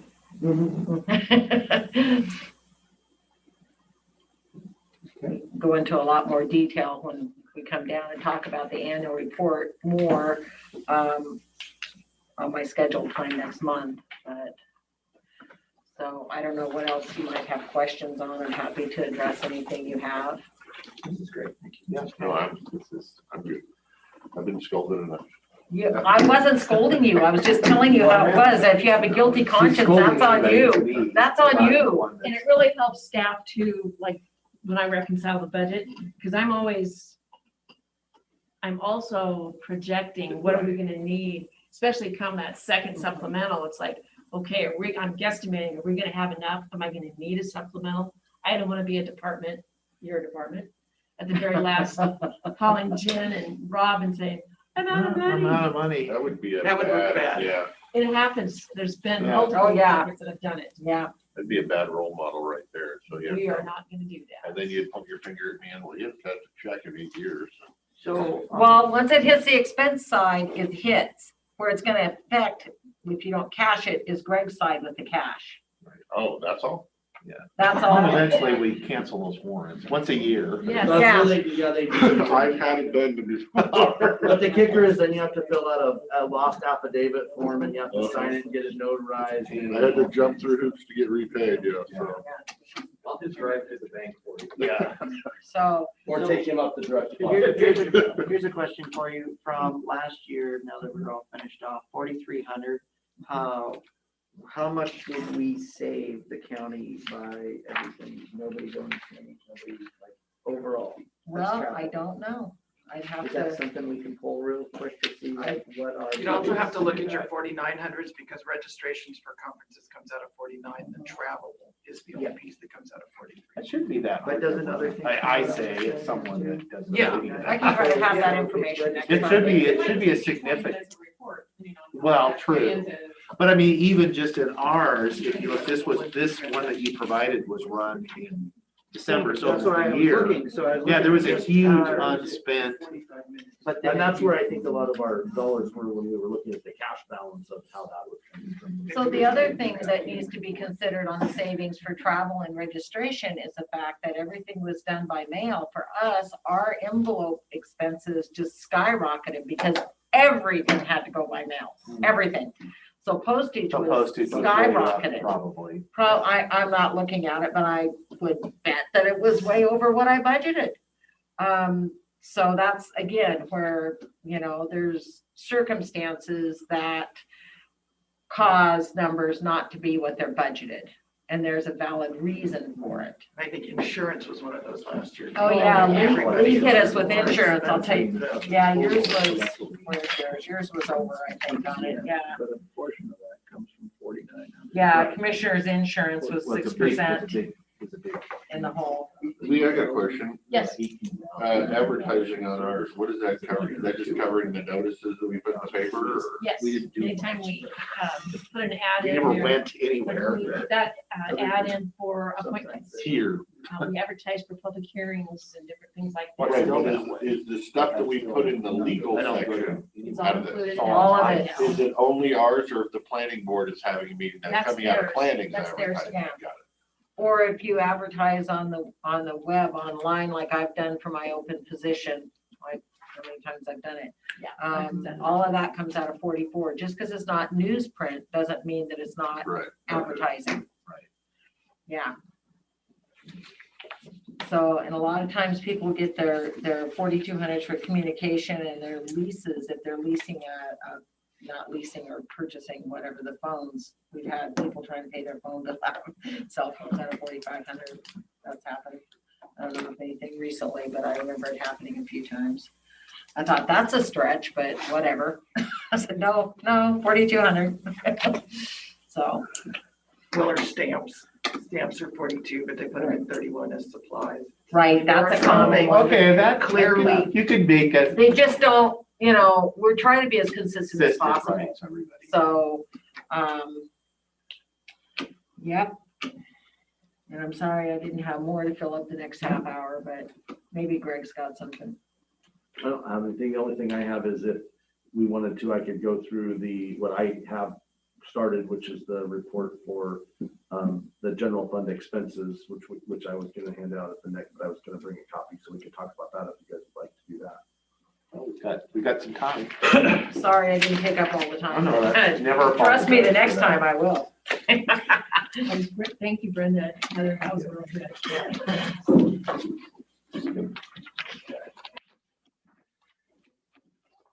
Thank you, sir. Yep. Thank you very much.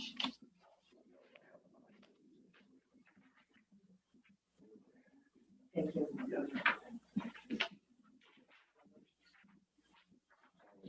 Brenda, or, Heather and I'll have to share. yeah. So. I can't get back.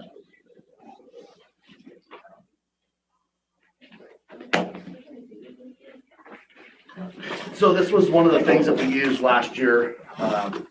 Towards the end, we tried to figure out a way to look at the expenses because one of the things that from a cash perspective and we're looking at revenues, I think we got to the point where we were going, oh, well, we're losing this revenue, but we weren't looking at the other side of that, which is, oh, we're not traveling, so we're saving some cash on that as well. And so we kind of got down to where we use this. I just put this together to show a 2-month period, but like Brenda said, she had it down, I think, did you say 8.33% or Yeah. whatever, but whatever it is per month. And so just to straight line that, but if you go through on the general fund, for example, in February, we had expenses of 2.4 million against our budget of 18 million.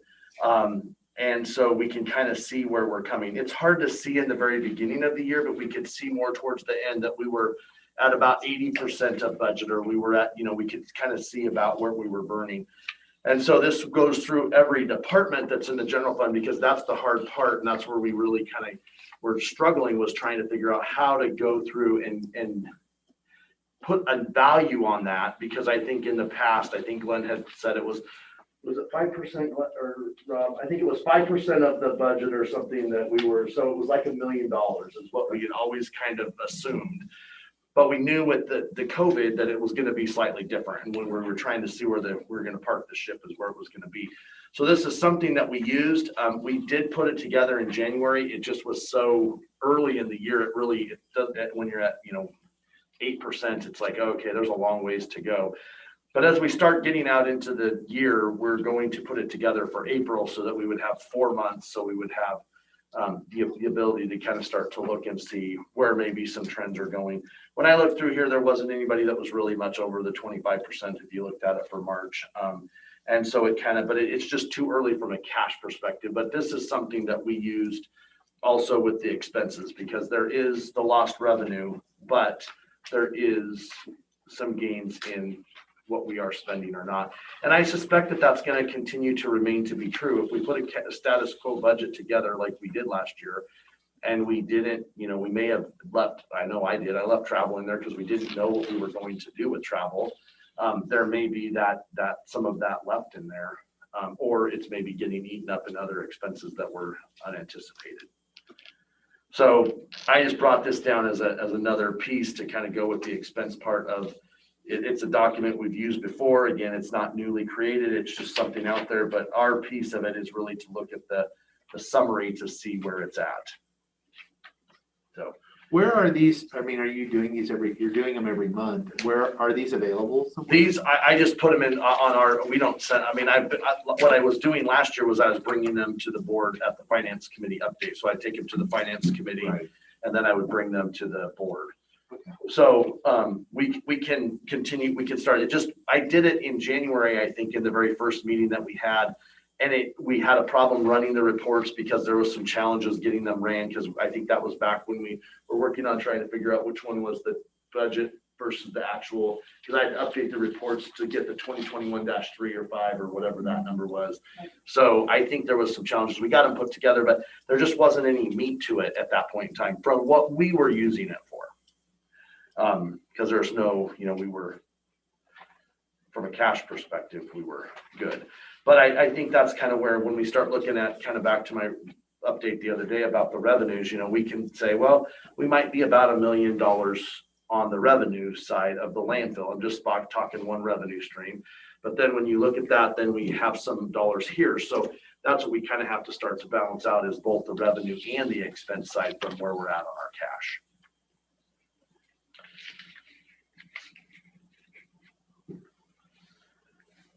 But we're not doing what I think Jen is going to do, which is going to be a way better thing, is going back and looking at trending and making sure budget to actual and year over year and reaching out to departments. We don't go and ask them and say, oh, hey, adult probation, you look like you're getting close.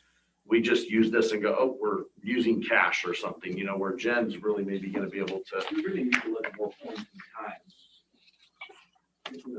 How they compare to this time last year, budget to actual, you got to look at a bigger picture to get those trends to see what is changing. Because like if you look more at accurately, how did they look at this time 2 years ago? Correct. Because that's the whole thing, is last year's going to skew everything for a while. Right. For us. And like in the treasury. We should take last year out of the equation. Just out, go back. Before and everything after. Like in the treasurer's office, we have banking fees that are significant, and they only come 2 times a year. So I mean, So you're going to hit. we're going to have a big hit in June or thereabouts, and then we're going to have one in December. And then you can start to see things like, and I think, didn't the 10-year report show that we typically spend 94% of the budget, that revenue is 106%. I mean, Right. over a 10-year period. But when you look at individual budgets, if somebody's coming in at 8, you don't want them to spend all the money. But if they're coming in at 80% year after year, if enough departments do that, you have a contingency built in every department within the fund. So it's money that's tied up, or at least budget that's tied up. And when you're able to look at those kinds of things, I know departments had phones budgeted for 3 years and hasn't bought the phones yet. So either buy the phones or don't put it in your budget. Right. Well, for me, the ones that I'm most interested in keeping an eye on are the ones that aren't really general fund, those things are pretty stable and steady. It's the ones that a lot of grant money flows in and out, and those are the ones that we get into trouble where And that was, they haven't gotten their reimbursements in, it's been kind of buried in there, and then the next thing we know, they don't have any money, and it's like it's like they've been on the float, so to speak, where it has masked what's really going on in the department. And I think of public health in the past 3 or 4 years, where there's so much and now I don't know what we're gonna do because it's gonna be really hard. The water's super muddy now because all of this COVID money got dumped into that department. And it's gonna take us before we really get a clear picture of what that department looks like as far as and maybe by the time we can get a clear picture, it really won't be an issue because I think there is more resources coming to public health from the state. Because in the new budget that was adopted, they recognize, I think that will evaporate over time, long term. I think we're gonna be back where we were. But I think in the short run, the next 2, at least for this biennium, they're gonna have more resources. And so when the COVID money is gone, I think they'll still be okay. And so maybe but that's the ones that not. And that's then on the cash perspective, those come along with this. I printed this out because I thought, because the general fund is so complicated, I brought it because I thought it was a good one to talk about. But it's interesting you say, you're worried about those other ones. I'm like, swing it. Yeah. But anyway, but those are That's come the along. bug in your office. That's what it told me. Yeah. So I was like, Because the thing with the general fund is if you're talking millions of dollars that are over so many different departments, you can't really figure it out. So I thought, this is good. But we did last year also put together the packet with the graphs, and we started looking at their cash balances with year over year, which came along with this. And that was very helpful. That was really helpful. And I think it kind of is similar to your fund booklet, but it's a little different variety. I mean, in theory, in a cash county, the fund book and the fund balance and the cash balance should be the same, but we have this kind of uniqueness. But basically it kind of does show, you can see the health department do, and then they kind of tick up at the end. And so it will be interesting to get some more months on those graphs to be able to look at how that works, because you can see they get funded in January with their landfill money, just like we looked in the reports earlier. And then you can see them going down and down and down, and if they're not getting their grant revenue coming back or not, which I know they're working really hard on, and I know Aaron's trying to change that. So we will see that in those graphs when you layer 2014, 15, 16 right there, and you have them in different colors. It's easier to see kind of what you're at. So those will be coming, and those will start coming in April or May, I guess, next month, because we got to finish April. But we'll start those with the April numbers, because there will actually also be trends to be able to go with that. I think when Greg and I transitioned after Glenn left, when we looked at public health, we typically, I think they start to bottom out towards the end of the year, but we found that they had bottomed out a couple months before then. So we were in that transition where we weren't, keeping those charts up. I think we may have, now Jen would see and Greg would see something's happening, because the trend is different. And it just creates questions. Why is that? And hopefully. Well, especially when you look like about, and I don't want to pick on public health, but it's the easiest one where if you look back over it's there in the trends where you see, they're here because in January they get their whole year's allotment, which who of us, if we got paid once a year, you got to be on top of what you're doing, because you're like, God, I got all this money. It's like, yeah, it's got to last you. But you'll see, the trend line, and they're getting their reimbursements and they end, and then they start again. Well, you look at 3 years, here's 3 years ago, 2 years ago, 1 year ago, and it's like the starting balance is always the starting balances. If the starting balance is always under from each year, that's telling me there's a problem. And if we're not, and it's hard to pay attention to it because there's so much is going on in that fund that and it's not, there's other ones like that too, that senior services is another one. There's this huge amount of grant and other money that flows in and out of that. And it's almost like it's hidden in the data of what's going on. Well, in and the not, fund. it was nice to get a picture of them because I do think even myself, when I put them together, they really did trend. They really all trended to spend, or their cash balance went in the same direction. So the revenues or expenses were all happening in usually the same way year over year over year. Right. And so you were able to see that. Or like the road fund, you could see it's Yeah. like, okay, hey, and then it's $1 million more the next year and $1 million or however. I mean, you can see that on those graphs. And it was an easier way to see it, because sometimes this is a tough Right. one to read. There's It a is. lot of information on here, but you really got to sit into it, where those pictures are a little nicer, where you can kind of go, oh, look, here's, this is the health, or this is the senior services, or whichever. And it's a little easier to kind of see the trends of what we're trying to do. I'm glad to hear you say, Commissioner Stoddard, what you'd like to see, because Jen and I are planning, I think we mentioned this once, to come talk to the commissioners.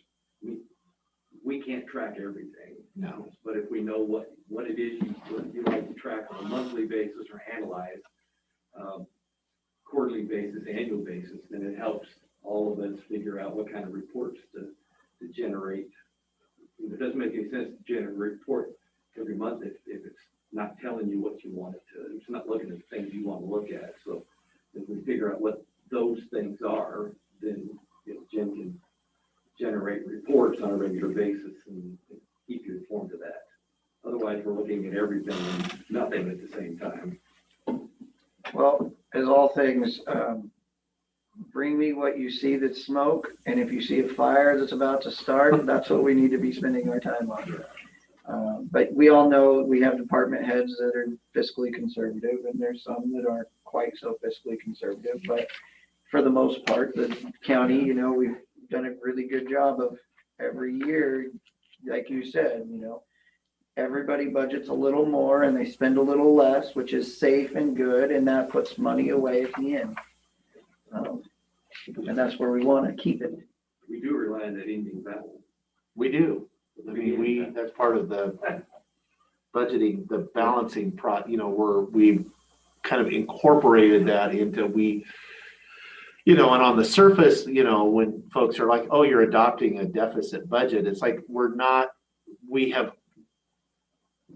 historically, because we know what the history is. And so we've been comfortable doing that. It's like, I can overspend $1 million to $1.5 million in the general fund because I could show 10 years that we're not going to spend that.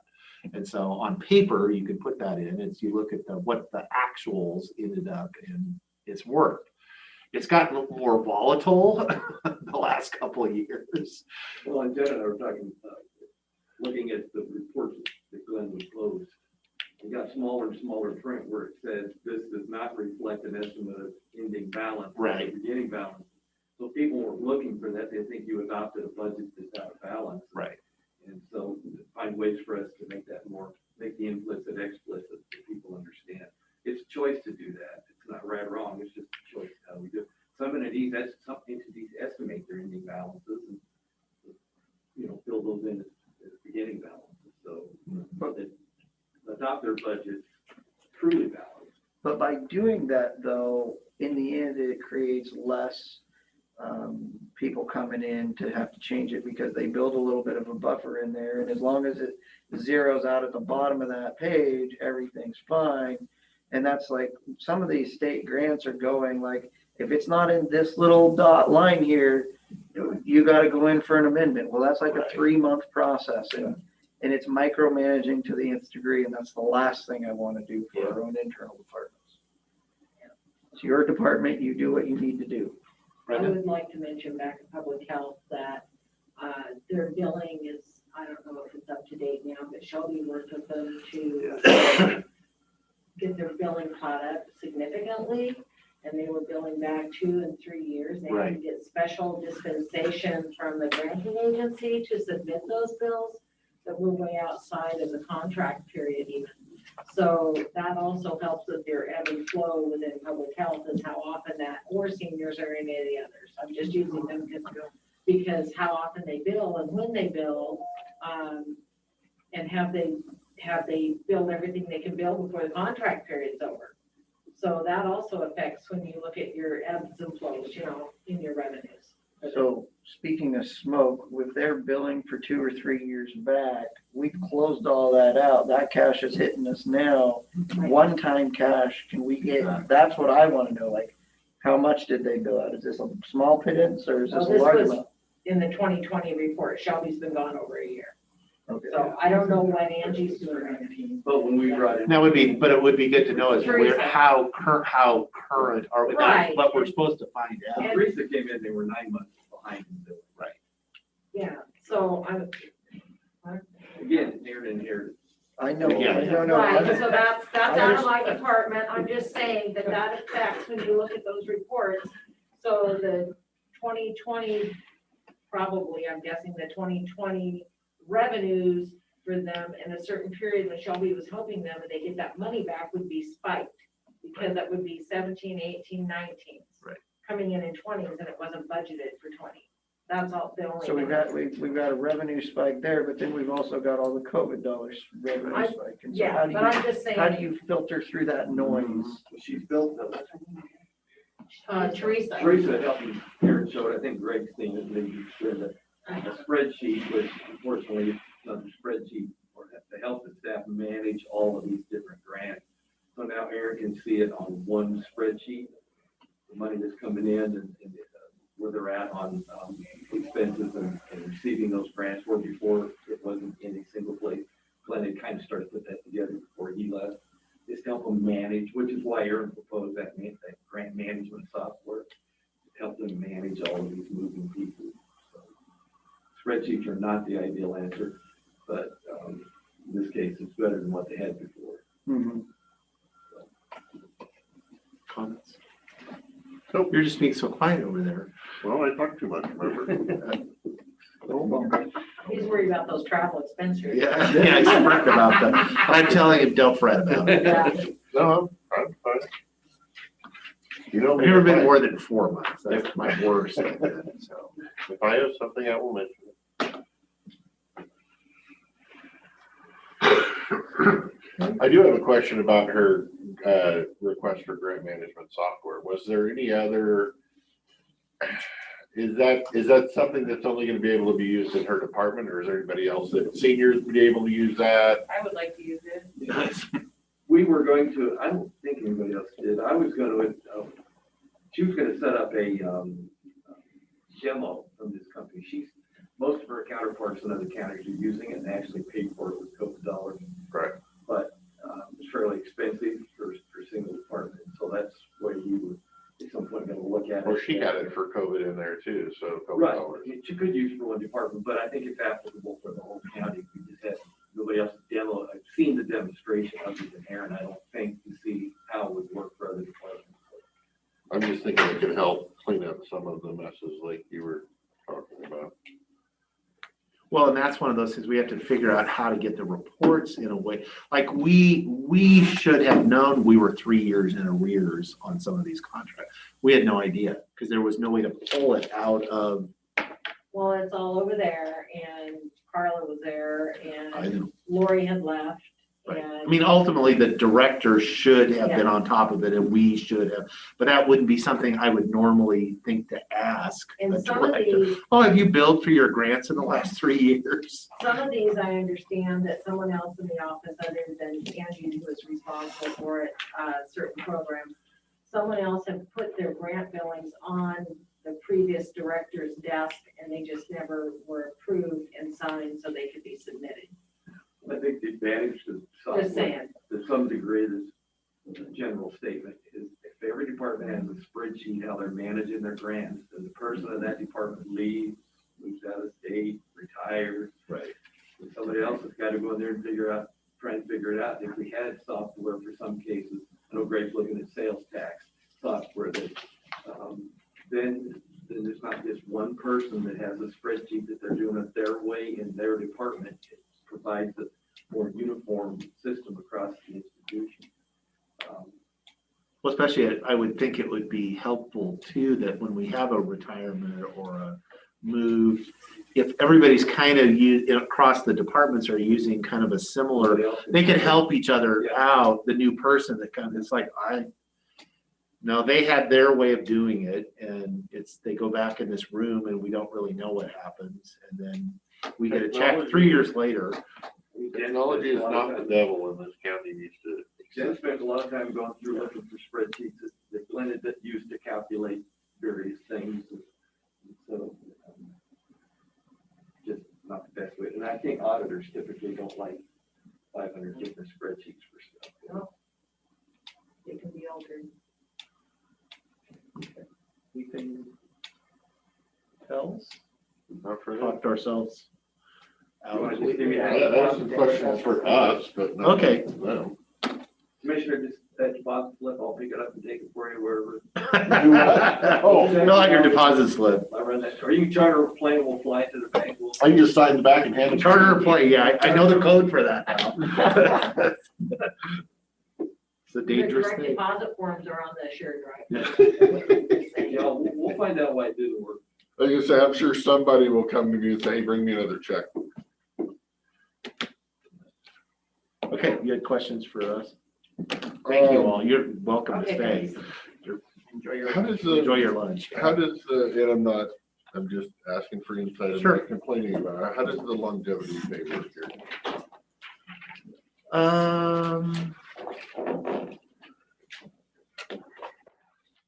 Okay. One-time thing you guys authorized with when you bumped up the department head and everything, and then you got that longevity pay piece in it. Yeah, it's actually, yeah, maybe you would be more, as for the longevity pay and how that works, So far as, For general employees or? general employees. Because we used to have it before, it was in the union contracts, but then we basically did it. I It's, think a it's, couple years ago, Randy. yeah, it went to policy every, for it. I think I'm guessing maybe 0 to 5 years, you don't get in here. qualify. I think it's 10, isn't 10 it? years. Because we had a discussion, because 10 the to idea is when 15 is you, $100, and then 15 years and more, then it goes to 250, and then not for commissioners, And that's per pay period? No, not for elected. not for per elected, month. per month. Yeah, they get, yeah. It comes out on the 25th check. Because there was some Because after push, 10 years, you're maxed out. you're maxed out on your step increases, and so the Takes you idea 12 was. years to get to 10 years. Oh, so you're, Step up. oh, well, then we should have made it 12. You signed it, not us. No, it wasn't my idea. So you have this as like just a little Sometimes we monthly reach cash bonus consensus. for the people that are more than likely pegged out on their increases.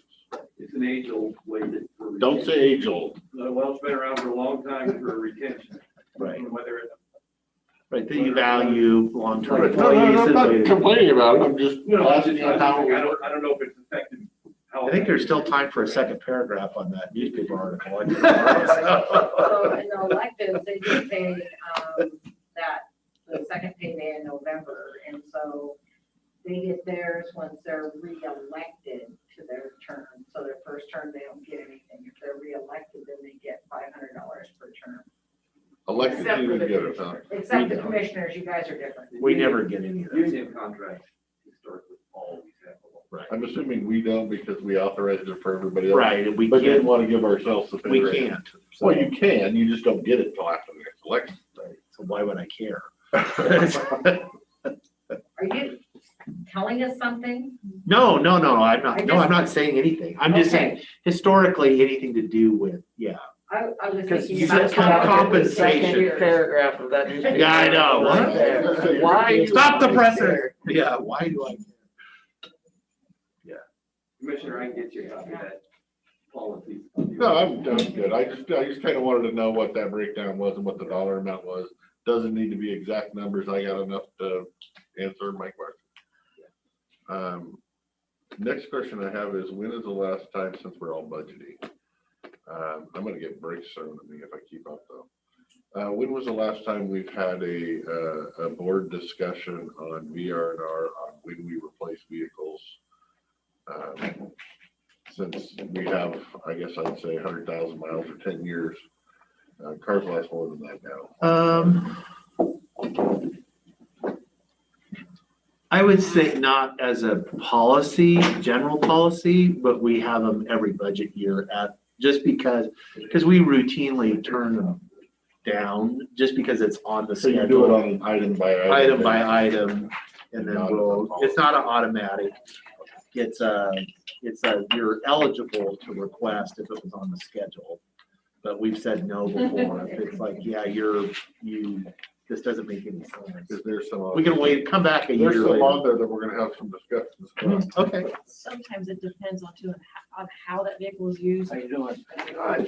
Law enforcement vehicle is gonna get well more and more. Well, it's gonna have, yeah, Oh, okay. 100,000 miles on the engine without ever driving. All Yeah. parked. Oh, I have some. Which then brings up another question that I guess Mr. Dave would be the answer to this one as well. With our sheriff vehicles that had cracked exhaust manifolds, I talked to you on email, but. that had cracked exhaust manifolds causing people to get, what is the take on it? They just put a new manifold on, weld the crack. I don't know We're what still they driving them. Are we Right, they still did some having sort of that retrofit. I don't believe inspecting so. them regularly to I make believe sure that we so. don't have That they did, there was some I got your office in the right spot. retro, Make sure. Just still your office. oh, that's fine. Oh, you're the, What any of these We did. Jen's Doors on the office wrong is. side. yeah, doors on the wrong side. Are you the corner? You're the other I was corner? this one, but Okay. it doesn't, No, I just, that was me. Okay, so yeah, no, I just wanted to make sure we were, because I have a feeling we're gonna have potential issues there, which I'm sure you know, that I would like to make sure that we're running those cars. that would be a good Some kind of follow up with the inspection. sheriff as far as what he's You doing. know, taking them over to the exhaust shop every 3 months and do the oil change, and just make sure we don't. Make sure everything's still whatever the retrofit. was. Right. That, so yeah, if I don't remember, next time we do, meet Yeah. with the sheriff, She bring should that be up, able to please. pick from the 80 and pack it right where you. Boy, that's a good printer, man. I printed that, I started feeling that. I know. Look at that, it's like, wow, these are like swatches.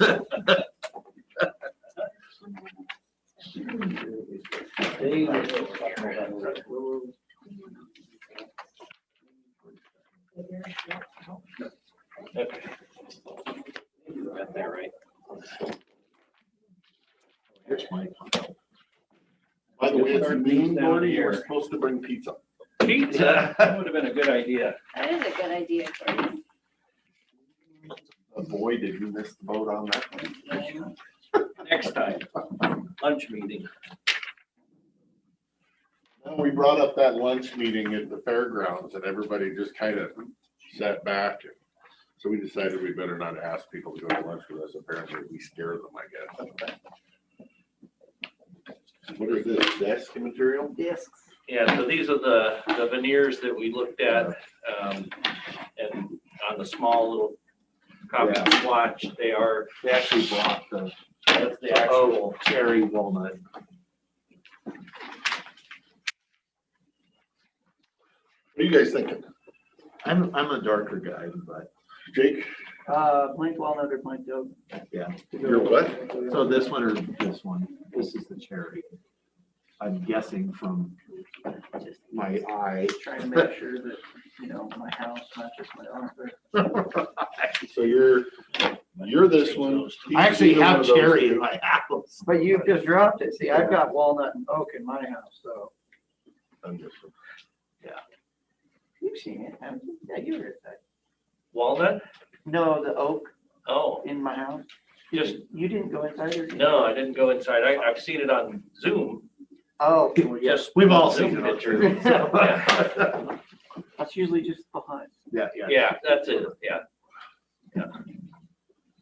Couldn't remember if you went in or not. Just say I would have been the one. My docket would have been the one that you guys didn't like, so. Well, I'm rethinking now. Because again, that's what I have in my house is The actually other one I'm cherry. not It's throwing actually out as darker. smoking is because I have it everywhere and I'm tired of looking at it. That's true. I would be my. first, Yeah, I would be my yeah, second. that, I would do the same. This would be my first, this would be my second. You went walnut and then oak or walnut and cherry? Walnut cherry. I would be the same. Walnut, cherry, oak is last. All right, so we go in with walnut. Walnut it is. All right, so all the furniture will be walnut. Everything's Okay, walnut around. one decision made, good. So maybe the harder part now is the pieces, the furniture setup. And so the stuff we handed out today is the same stuff we've handed out before. I just wanted to make sure that everybody had it today. And so I don't know if you had any thoughts on what layout you were thinking of, or a combination of some of these. For me, I've already I'm assuming, I'm going off your old packet, so I'm assuming the numbers are the same. Maybe. Yeah, so this is the one that they did several versions with your office individually. I think it's option A, B, and C. I think they're all gonna be similar. But it's That's correct. And I had one question. I was going with C. And I guess I have one question. Eventually, when this thing gets built, can I get some kind of table or something in here? we can add one now. You can actually put like one of those lower lateral files. If I have a picture. Well, I of was it. hoping it's more of just a table top, so I can throw an office fridge underneath it. Okay. Sure, we can do something like that. Okay. Yeah, 'cause I think it's, Because, yeah, if that can just be an open area with the lateral going, or it can be a separate, I don't care, just because I'm kind of thinking of throwing a refrigerator on there, so might as well have some space on top of it. yeah, because it's almost 3 feet, so, okay. Other than that, yes, option C, is that. Option C. Otherwise, the sun will be in my eyes or the sun will be on my back. I like that option. This one? Yeah. Yep, that's it. Okay. Next.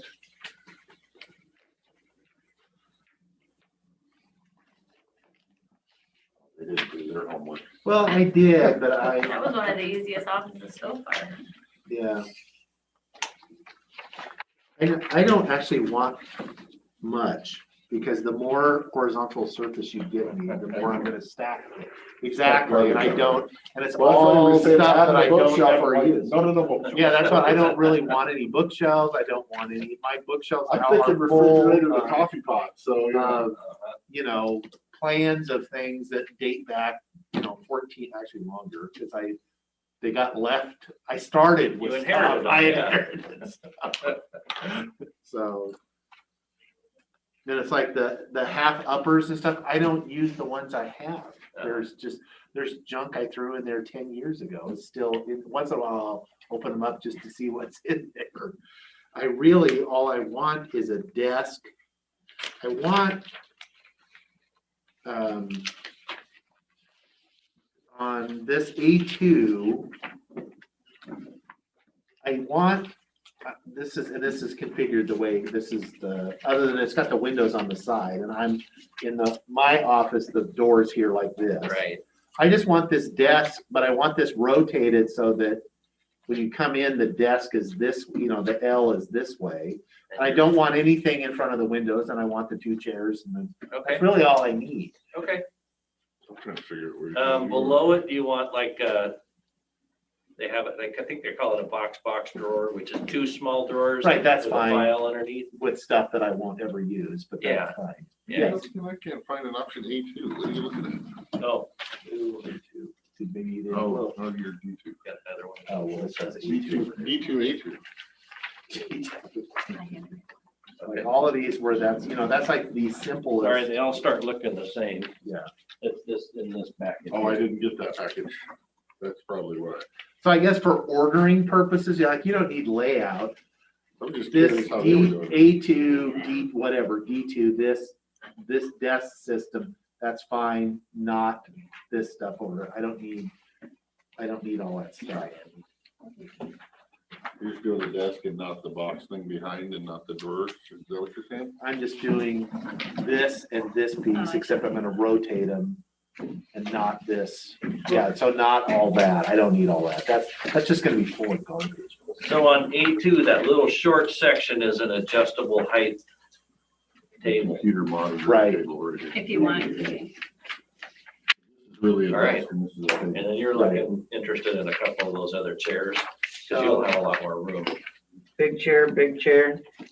If you like the adjustable on the C And one, then, that so whole like, desk Um, adjusts the the whole smaller, U-shaped so it part. fits in right here, you know. She's talking, I can barely hear her. Holy crap. On the C Oh, part, well, that's true. Get rid of that stuff, and then I and just so want that all them goes up and down the So a place whole. I can have a chair and a couple small ones. Okay. Smaller. That might actually be nice, Yep. because that's an issue for me where the heights are not really right. Okay.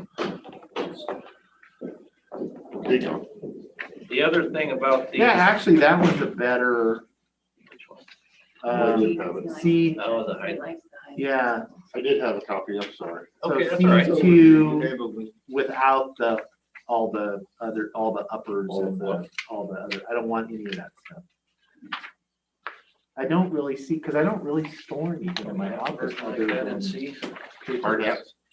Oh, hard hat, there's that. Oh, yeah. So like C1. Let me go back and see.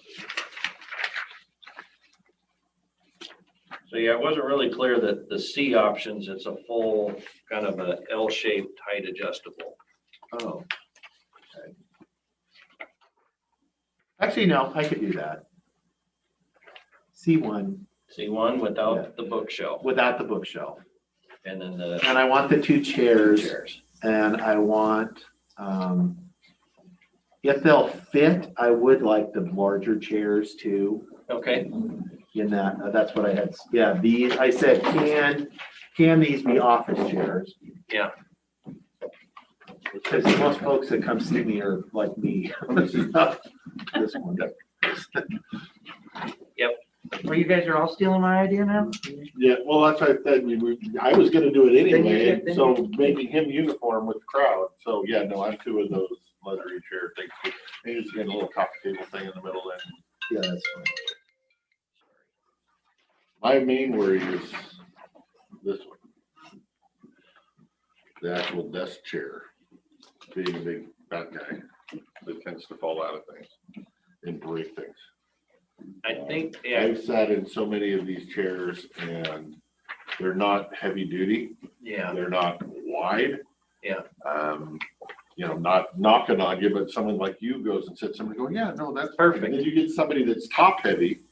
And it's like this one doesn't have the tightening on the bottom Yeah. that tightens the back. uh-huh. That would be the one I would choose, but I don't see the tightening thing on it. Are these options, or is this, So this, let me go through this if I can find a copy for myself. There it is. So the top one is the fabric, and I have the real stuff here. So I'll just pass this around, but most of the rest of the colors and textures, most of the stuff is for cubicles, so the panels are, this is the fabric, and there's a swatch of that fabric for the cubicle panels. And Like the then dividers. this is the color of the shades, the blinds that'll be in your offices.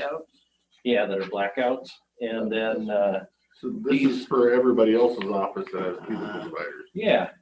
And then the offices will have these two as a plastic laminate. Basically, the rest of us in the private offices have plastic laminate surfaces. Sorry. That's okay. It's nice stuff. And then a combination of all these three colors will be in the cubicles, the Okay. gray and the, It's actually a good Almost black. swatch of colors there. yeah. So that was the hardest thing, I think, on this whole job is picking the colors for Right. everything. Hardest thing in the whole job. If anybody gets backwards, then they'll do backwards also. Yeah. Yeah, I think the swatch of the material is a little bit grayer, lighter gray, but yeah, it turned out pretty good. so I put in a phone call, I'm Should waiting to get hear these. back from Blair about setting up a bunch of that. Dave, oak. C1 with no bookshelves, If you two wanna- chairs. We're interested in going that direction, I want to talk to Okay. Gordon about it. Um, But I've got the Oh, yeah, I'm wondering skitter if out there, I can pull it out anytime. That's what we have to tell them. For the ones that we're gonna build in-house. anyway. Yeah. So he doesn't want this back Yeah, either. we, I don't think we talked to Gordy about it. Uh, So, Gordy? Yes. I got big oak tree Uh-huh. that's cut down. And I was thinking about taking it up to Blair Simpson. He did a lot of the stuff in the Pioneer Center. Okay. A lot of those big stuff. Well, that's And I can good. slab that It thing is. out. That blacktop. And then we can put it in his kiln for the next 3 months. And if we want, we can build a bunch of those conference tables out of that. Oh, wow. Beautiful. And so that's why I was asking. It's kind of the same thing I did in my house. If you want to come and look at it and see if. Yeah. I did all my counters, my shelves, all out of Oregon white oak. Okay. And, we have more Oregon white oak than anywhere else in the Washington state. So I thought it. But if you guys are interested in that, since you're talking about making those tables. Sure. Yeah. Yeah, that'd be great. Okay. We get little bronze placards that say donated by Jake Anderson. We can name the room after you, Jake. No, my name. We can name the building after you. Enough people use my name in non-good ways. No, I'm kidding. Yeah, great. Yeah. I'll get it pulled out. Okay, thank you. So just to make sure I understand, Dave, your layout, just the L desk. On No, I'm gonna C1. do, yeah, well, The U, you want the. I want the U is fine, except I'm gonna Okay. rotate it and Okay. stick it here, so I don't know what this dead corner would be. I want this rotated this way. Right. Yeah, that's what I want, yeah. That's what I just draw it in there how you want it set. That's a good idea, because then he's, Well, I figure I Get it can wrong. move it around, just order it. No, I'll it's not just throw it in there in Yeah. a box and I'll do it. I don't care. Yeah. it'd be a union labor to move desks. Okay. And then we'll talk to Lee and Ibby Jane too, and Jen to get their layout squared away. And then I think we've have everybody, right? So, You've been through everybody already? Yes, Wow, yeah, busy bee. yeah, it's been a busy 2 weeks.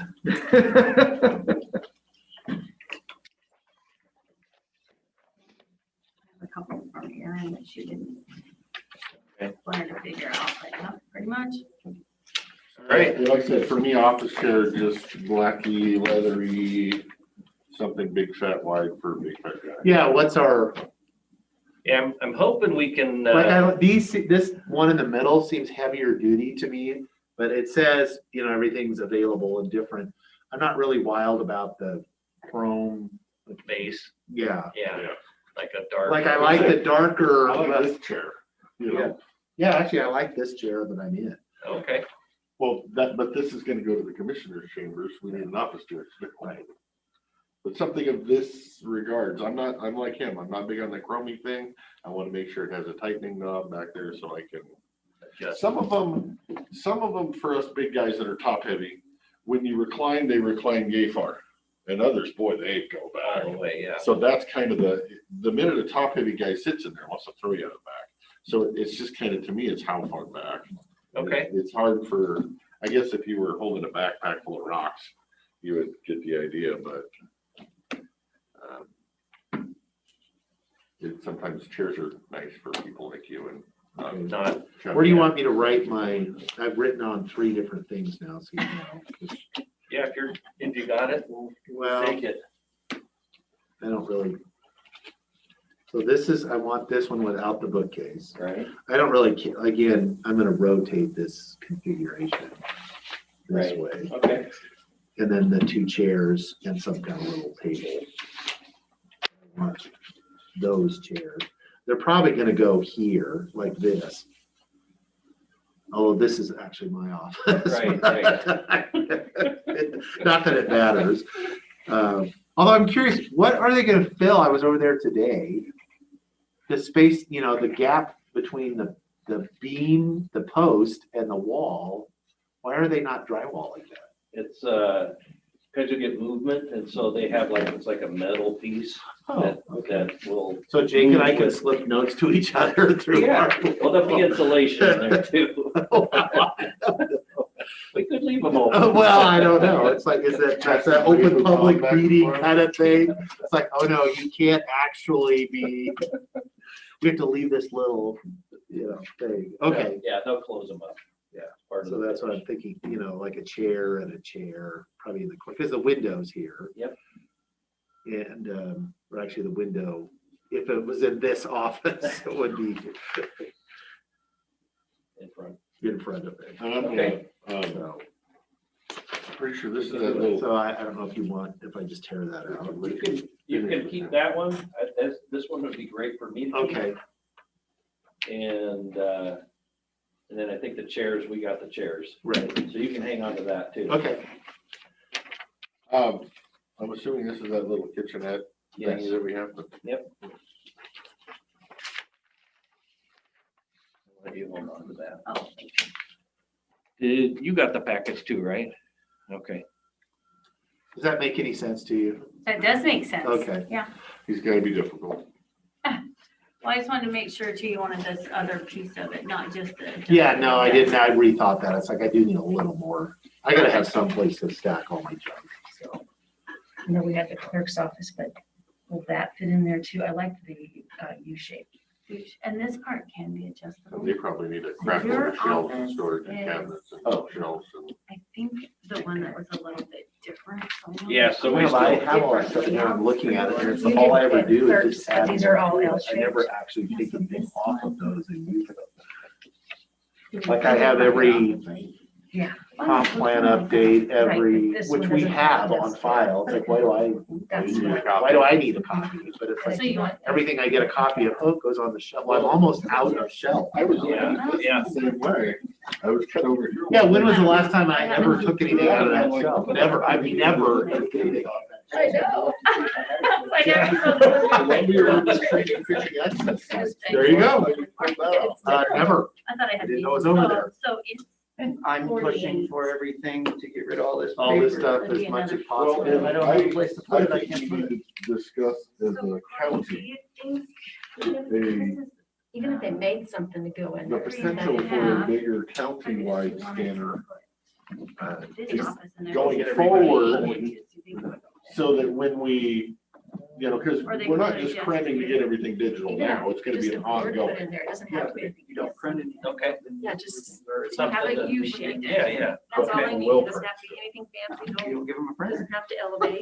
Yeah, because there's a little bit of space here, so if we shove this out, there might So be you wanna try to take all the a dinosaurs narrow counter. and Yeah, switch that's all them I all need. right away. Look, you can, It's just you a can place come to kicking and screaming. say and organize looking stuff, for because I- you have Yeah. some Understanding, but if You we're know, and paying these can, all this money. for you this have a lot of laptop, we'll space, replace these it could every slide 2 up years, if you're you gonna wanted to use put it. something behind them. I've got file cabinets I'm gonna put in and I'll take You're my gonna get a lot of kicking and screaming. bookshelf I'll take. Okay, I've already Said, got. I am There all, are- Chairs, there I've are already got an office ones that chair, I have don't need any of but that. a lot of it- okay, and you sure? as long as Yes. we're, Okay, And you don't want but any see, I of think her we're office still chairs, printing you because just people got are it. going to be coming in and wanting a copy of Yourself. something, because Yeah. they're dinosaurs Okay. in their We house talked that to her, don't have see what- access to But it. that's all I need. Put okay. stuff on this train. Is Zibby Well, Jane around we today? might need Oh, yeah, to she's hand them a Okay, copy or and something. then They we'll can- catch up they with can Jen get it too. in.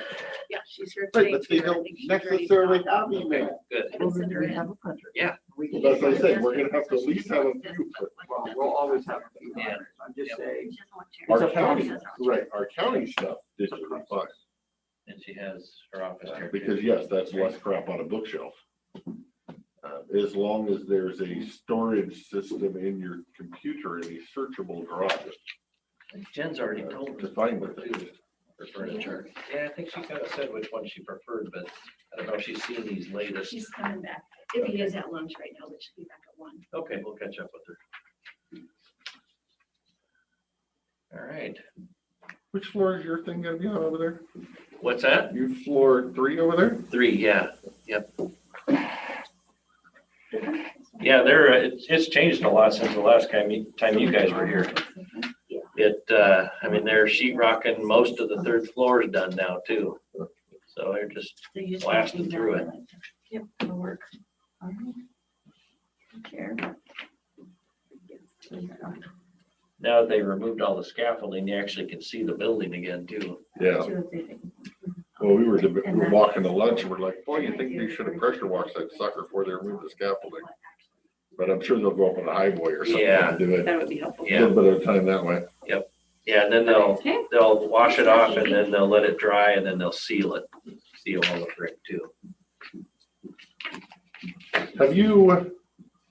Has the city been in contact with you about whatever, I think it's a sewer line back in the alleyway? I talked to Doug Frantum this week and he said that they're working with Dustin to try and figure out what they want to do. They're gonna do just minimal, try and fix the people that are a problem. As And, opposed to redoing the line? yeah, Oh, gosh. yeah. So Let's put a Band-Aid on something and. Cause they were over talking to Darlene at Hot Rods and asking her to not use her toilet. oh, She said that Larry was there and they had put dye in it and they couldn't find out where it was going. oh, And it's like, it's what I'm sitting here going, and that whole, I've heard it from multiple businesses over here, they're paranoid that we're hooking up to it and every time we flush, it's gonna be in their business. oh. That's, but and then the. That's a big old building. And then the Yeah. city puts a Band-Aid on it and it's just, I see that as a can of worms coming, so. Yeah, cause we'll have 3 stories of Pressure, head. Yeah. On our water, and they're gonna have 3 stories of pressure coming up out of there yeah. and they're gonna be pissed, so. I don't know that the Band-Aid is the right option, but. No, Cause we're gonna be the ones yelled at when it happens. If they Band-Aid it and it happens, we're the bad guys. Yeah. So, well, we've been encouraging them to do it since we started. And, it came in higher than they wanted, so. yeah. Yeah, that's tough. I'm finished. That's all I've heard about it. Okay. Yeah. So. I just- Got anything else from us? We're good? You can get them ordered?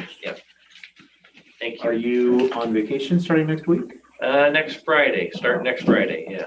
Where are you going? Sedona and then, Austin. There's a big difference between those 2 places. Yeah, Have you been to Sedona before? no, I've never been to It Sedona. was cool. And the pictures look really cool. Yeah, it was like, it reminded me of the Flintstones. Yeah, it does. Really? It does, Yeah. yeah. It was cool. I flew in there and flew over. Oh my God, it was neat. Oh, yeah, in your plane? Mhm. Oh, that would be cool. Yeah, it was breathtaking. We were only there for breakfast and, cause I had to. Must be go nice to somewhere. just fly somewhere for breakfast. Chartered plane. Yes. And fuel. I know the code. I know the code now. But, yeah, so the up, right in the center of it where the airport is, Uh-huh, it's cool. Go up there for breakfast one day while you're there. uh-huh. Yeah, it's really neat. Some beautiful planes come in and you sit up on top of this bench. It's almost like when you fly in, it's like flying onto a big aircraft carrier. Oh, Yeah, it's like the airport's like a mesa. Yeah, where it's its it own sits mesa. on its own Super mesa neat. up there. Yeah, really neat. And then the hiking, Yeah, the hiking. the hiking's pretty cool, but just some of those houses, like they built these houses like into the The rock. rock. Yeah, Crazy. yeah, I can't wait. I could use a I few think we days. have big rattlesnakes there though, so. I'll be careful. You gone for a Hiking's week out. or 2 weeks, or how long have you gone? 3 weeks. 3 weeks, holy cow. Yeah, my wife convinced me to drive to do a road trip, so, Oh, you're trying? yeah, I wouldn't want to sit in an airplane cold in Alaska either, so. yeah. Not that bad. Except for your ears after that many years. All right. Thank you very much. Thank you. Have a great. Sure. Oh, yeah. Thank you. Well, enjoy your vacation, sir. I will. Thank Try you. not to break things while you're gone. Okay, I'm sure things will carry on. I have good staff. The furniture picked up for you when you get back. There you go. Fine. It'll be fine. Pink polka dots. Yeah. Well, I guess. I'm going over this proposal, that's the one, and Oh, for the AV stuff. yeah, For what? the AV stuff that AV we stuff got over here, and Oh, kind of. doesn't look like they listened very Does anybody? well. I mean, it's cheaper than the other one by enough that it was worthwhile doing it. Looking at it. But like, we could be our own reality TV show here. I mean, this is some serious stuff.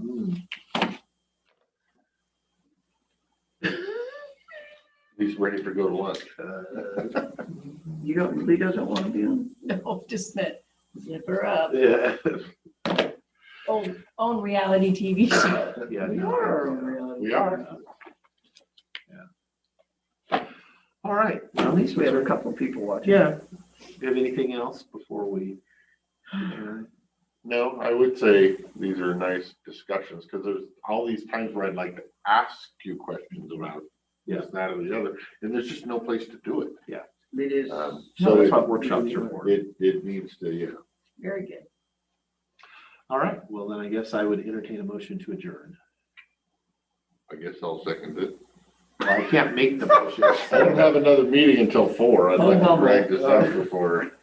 You mean, you plan to make the motion? Is that what I heard? Yeah. Do I have a I will second? second. Okay, I have a motion, a second to adjourn our regular meeting. All those in favor say aye. Aye. Aye. Motion passes. We are adjourned. What's your 4 o'clock?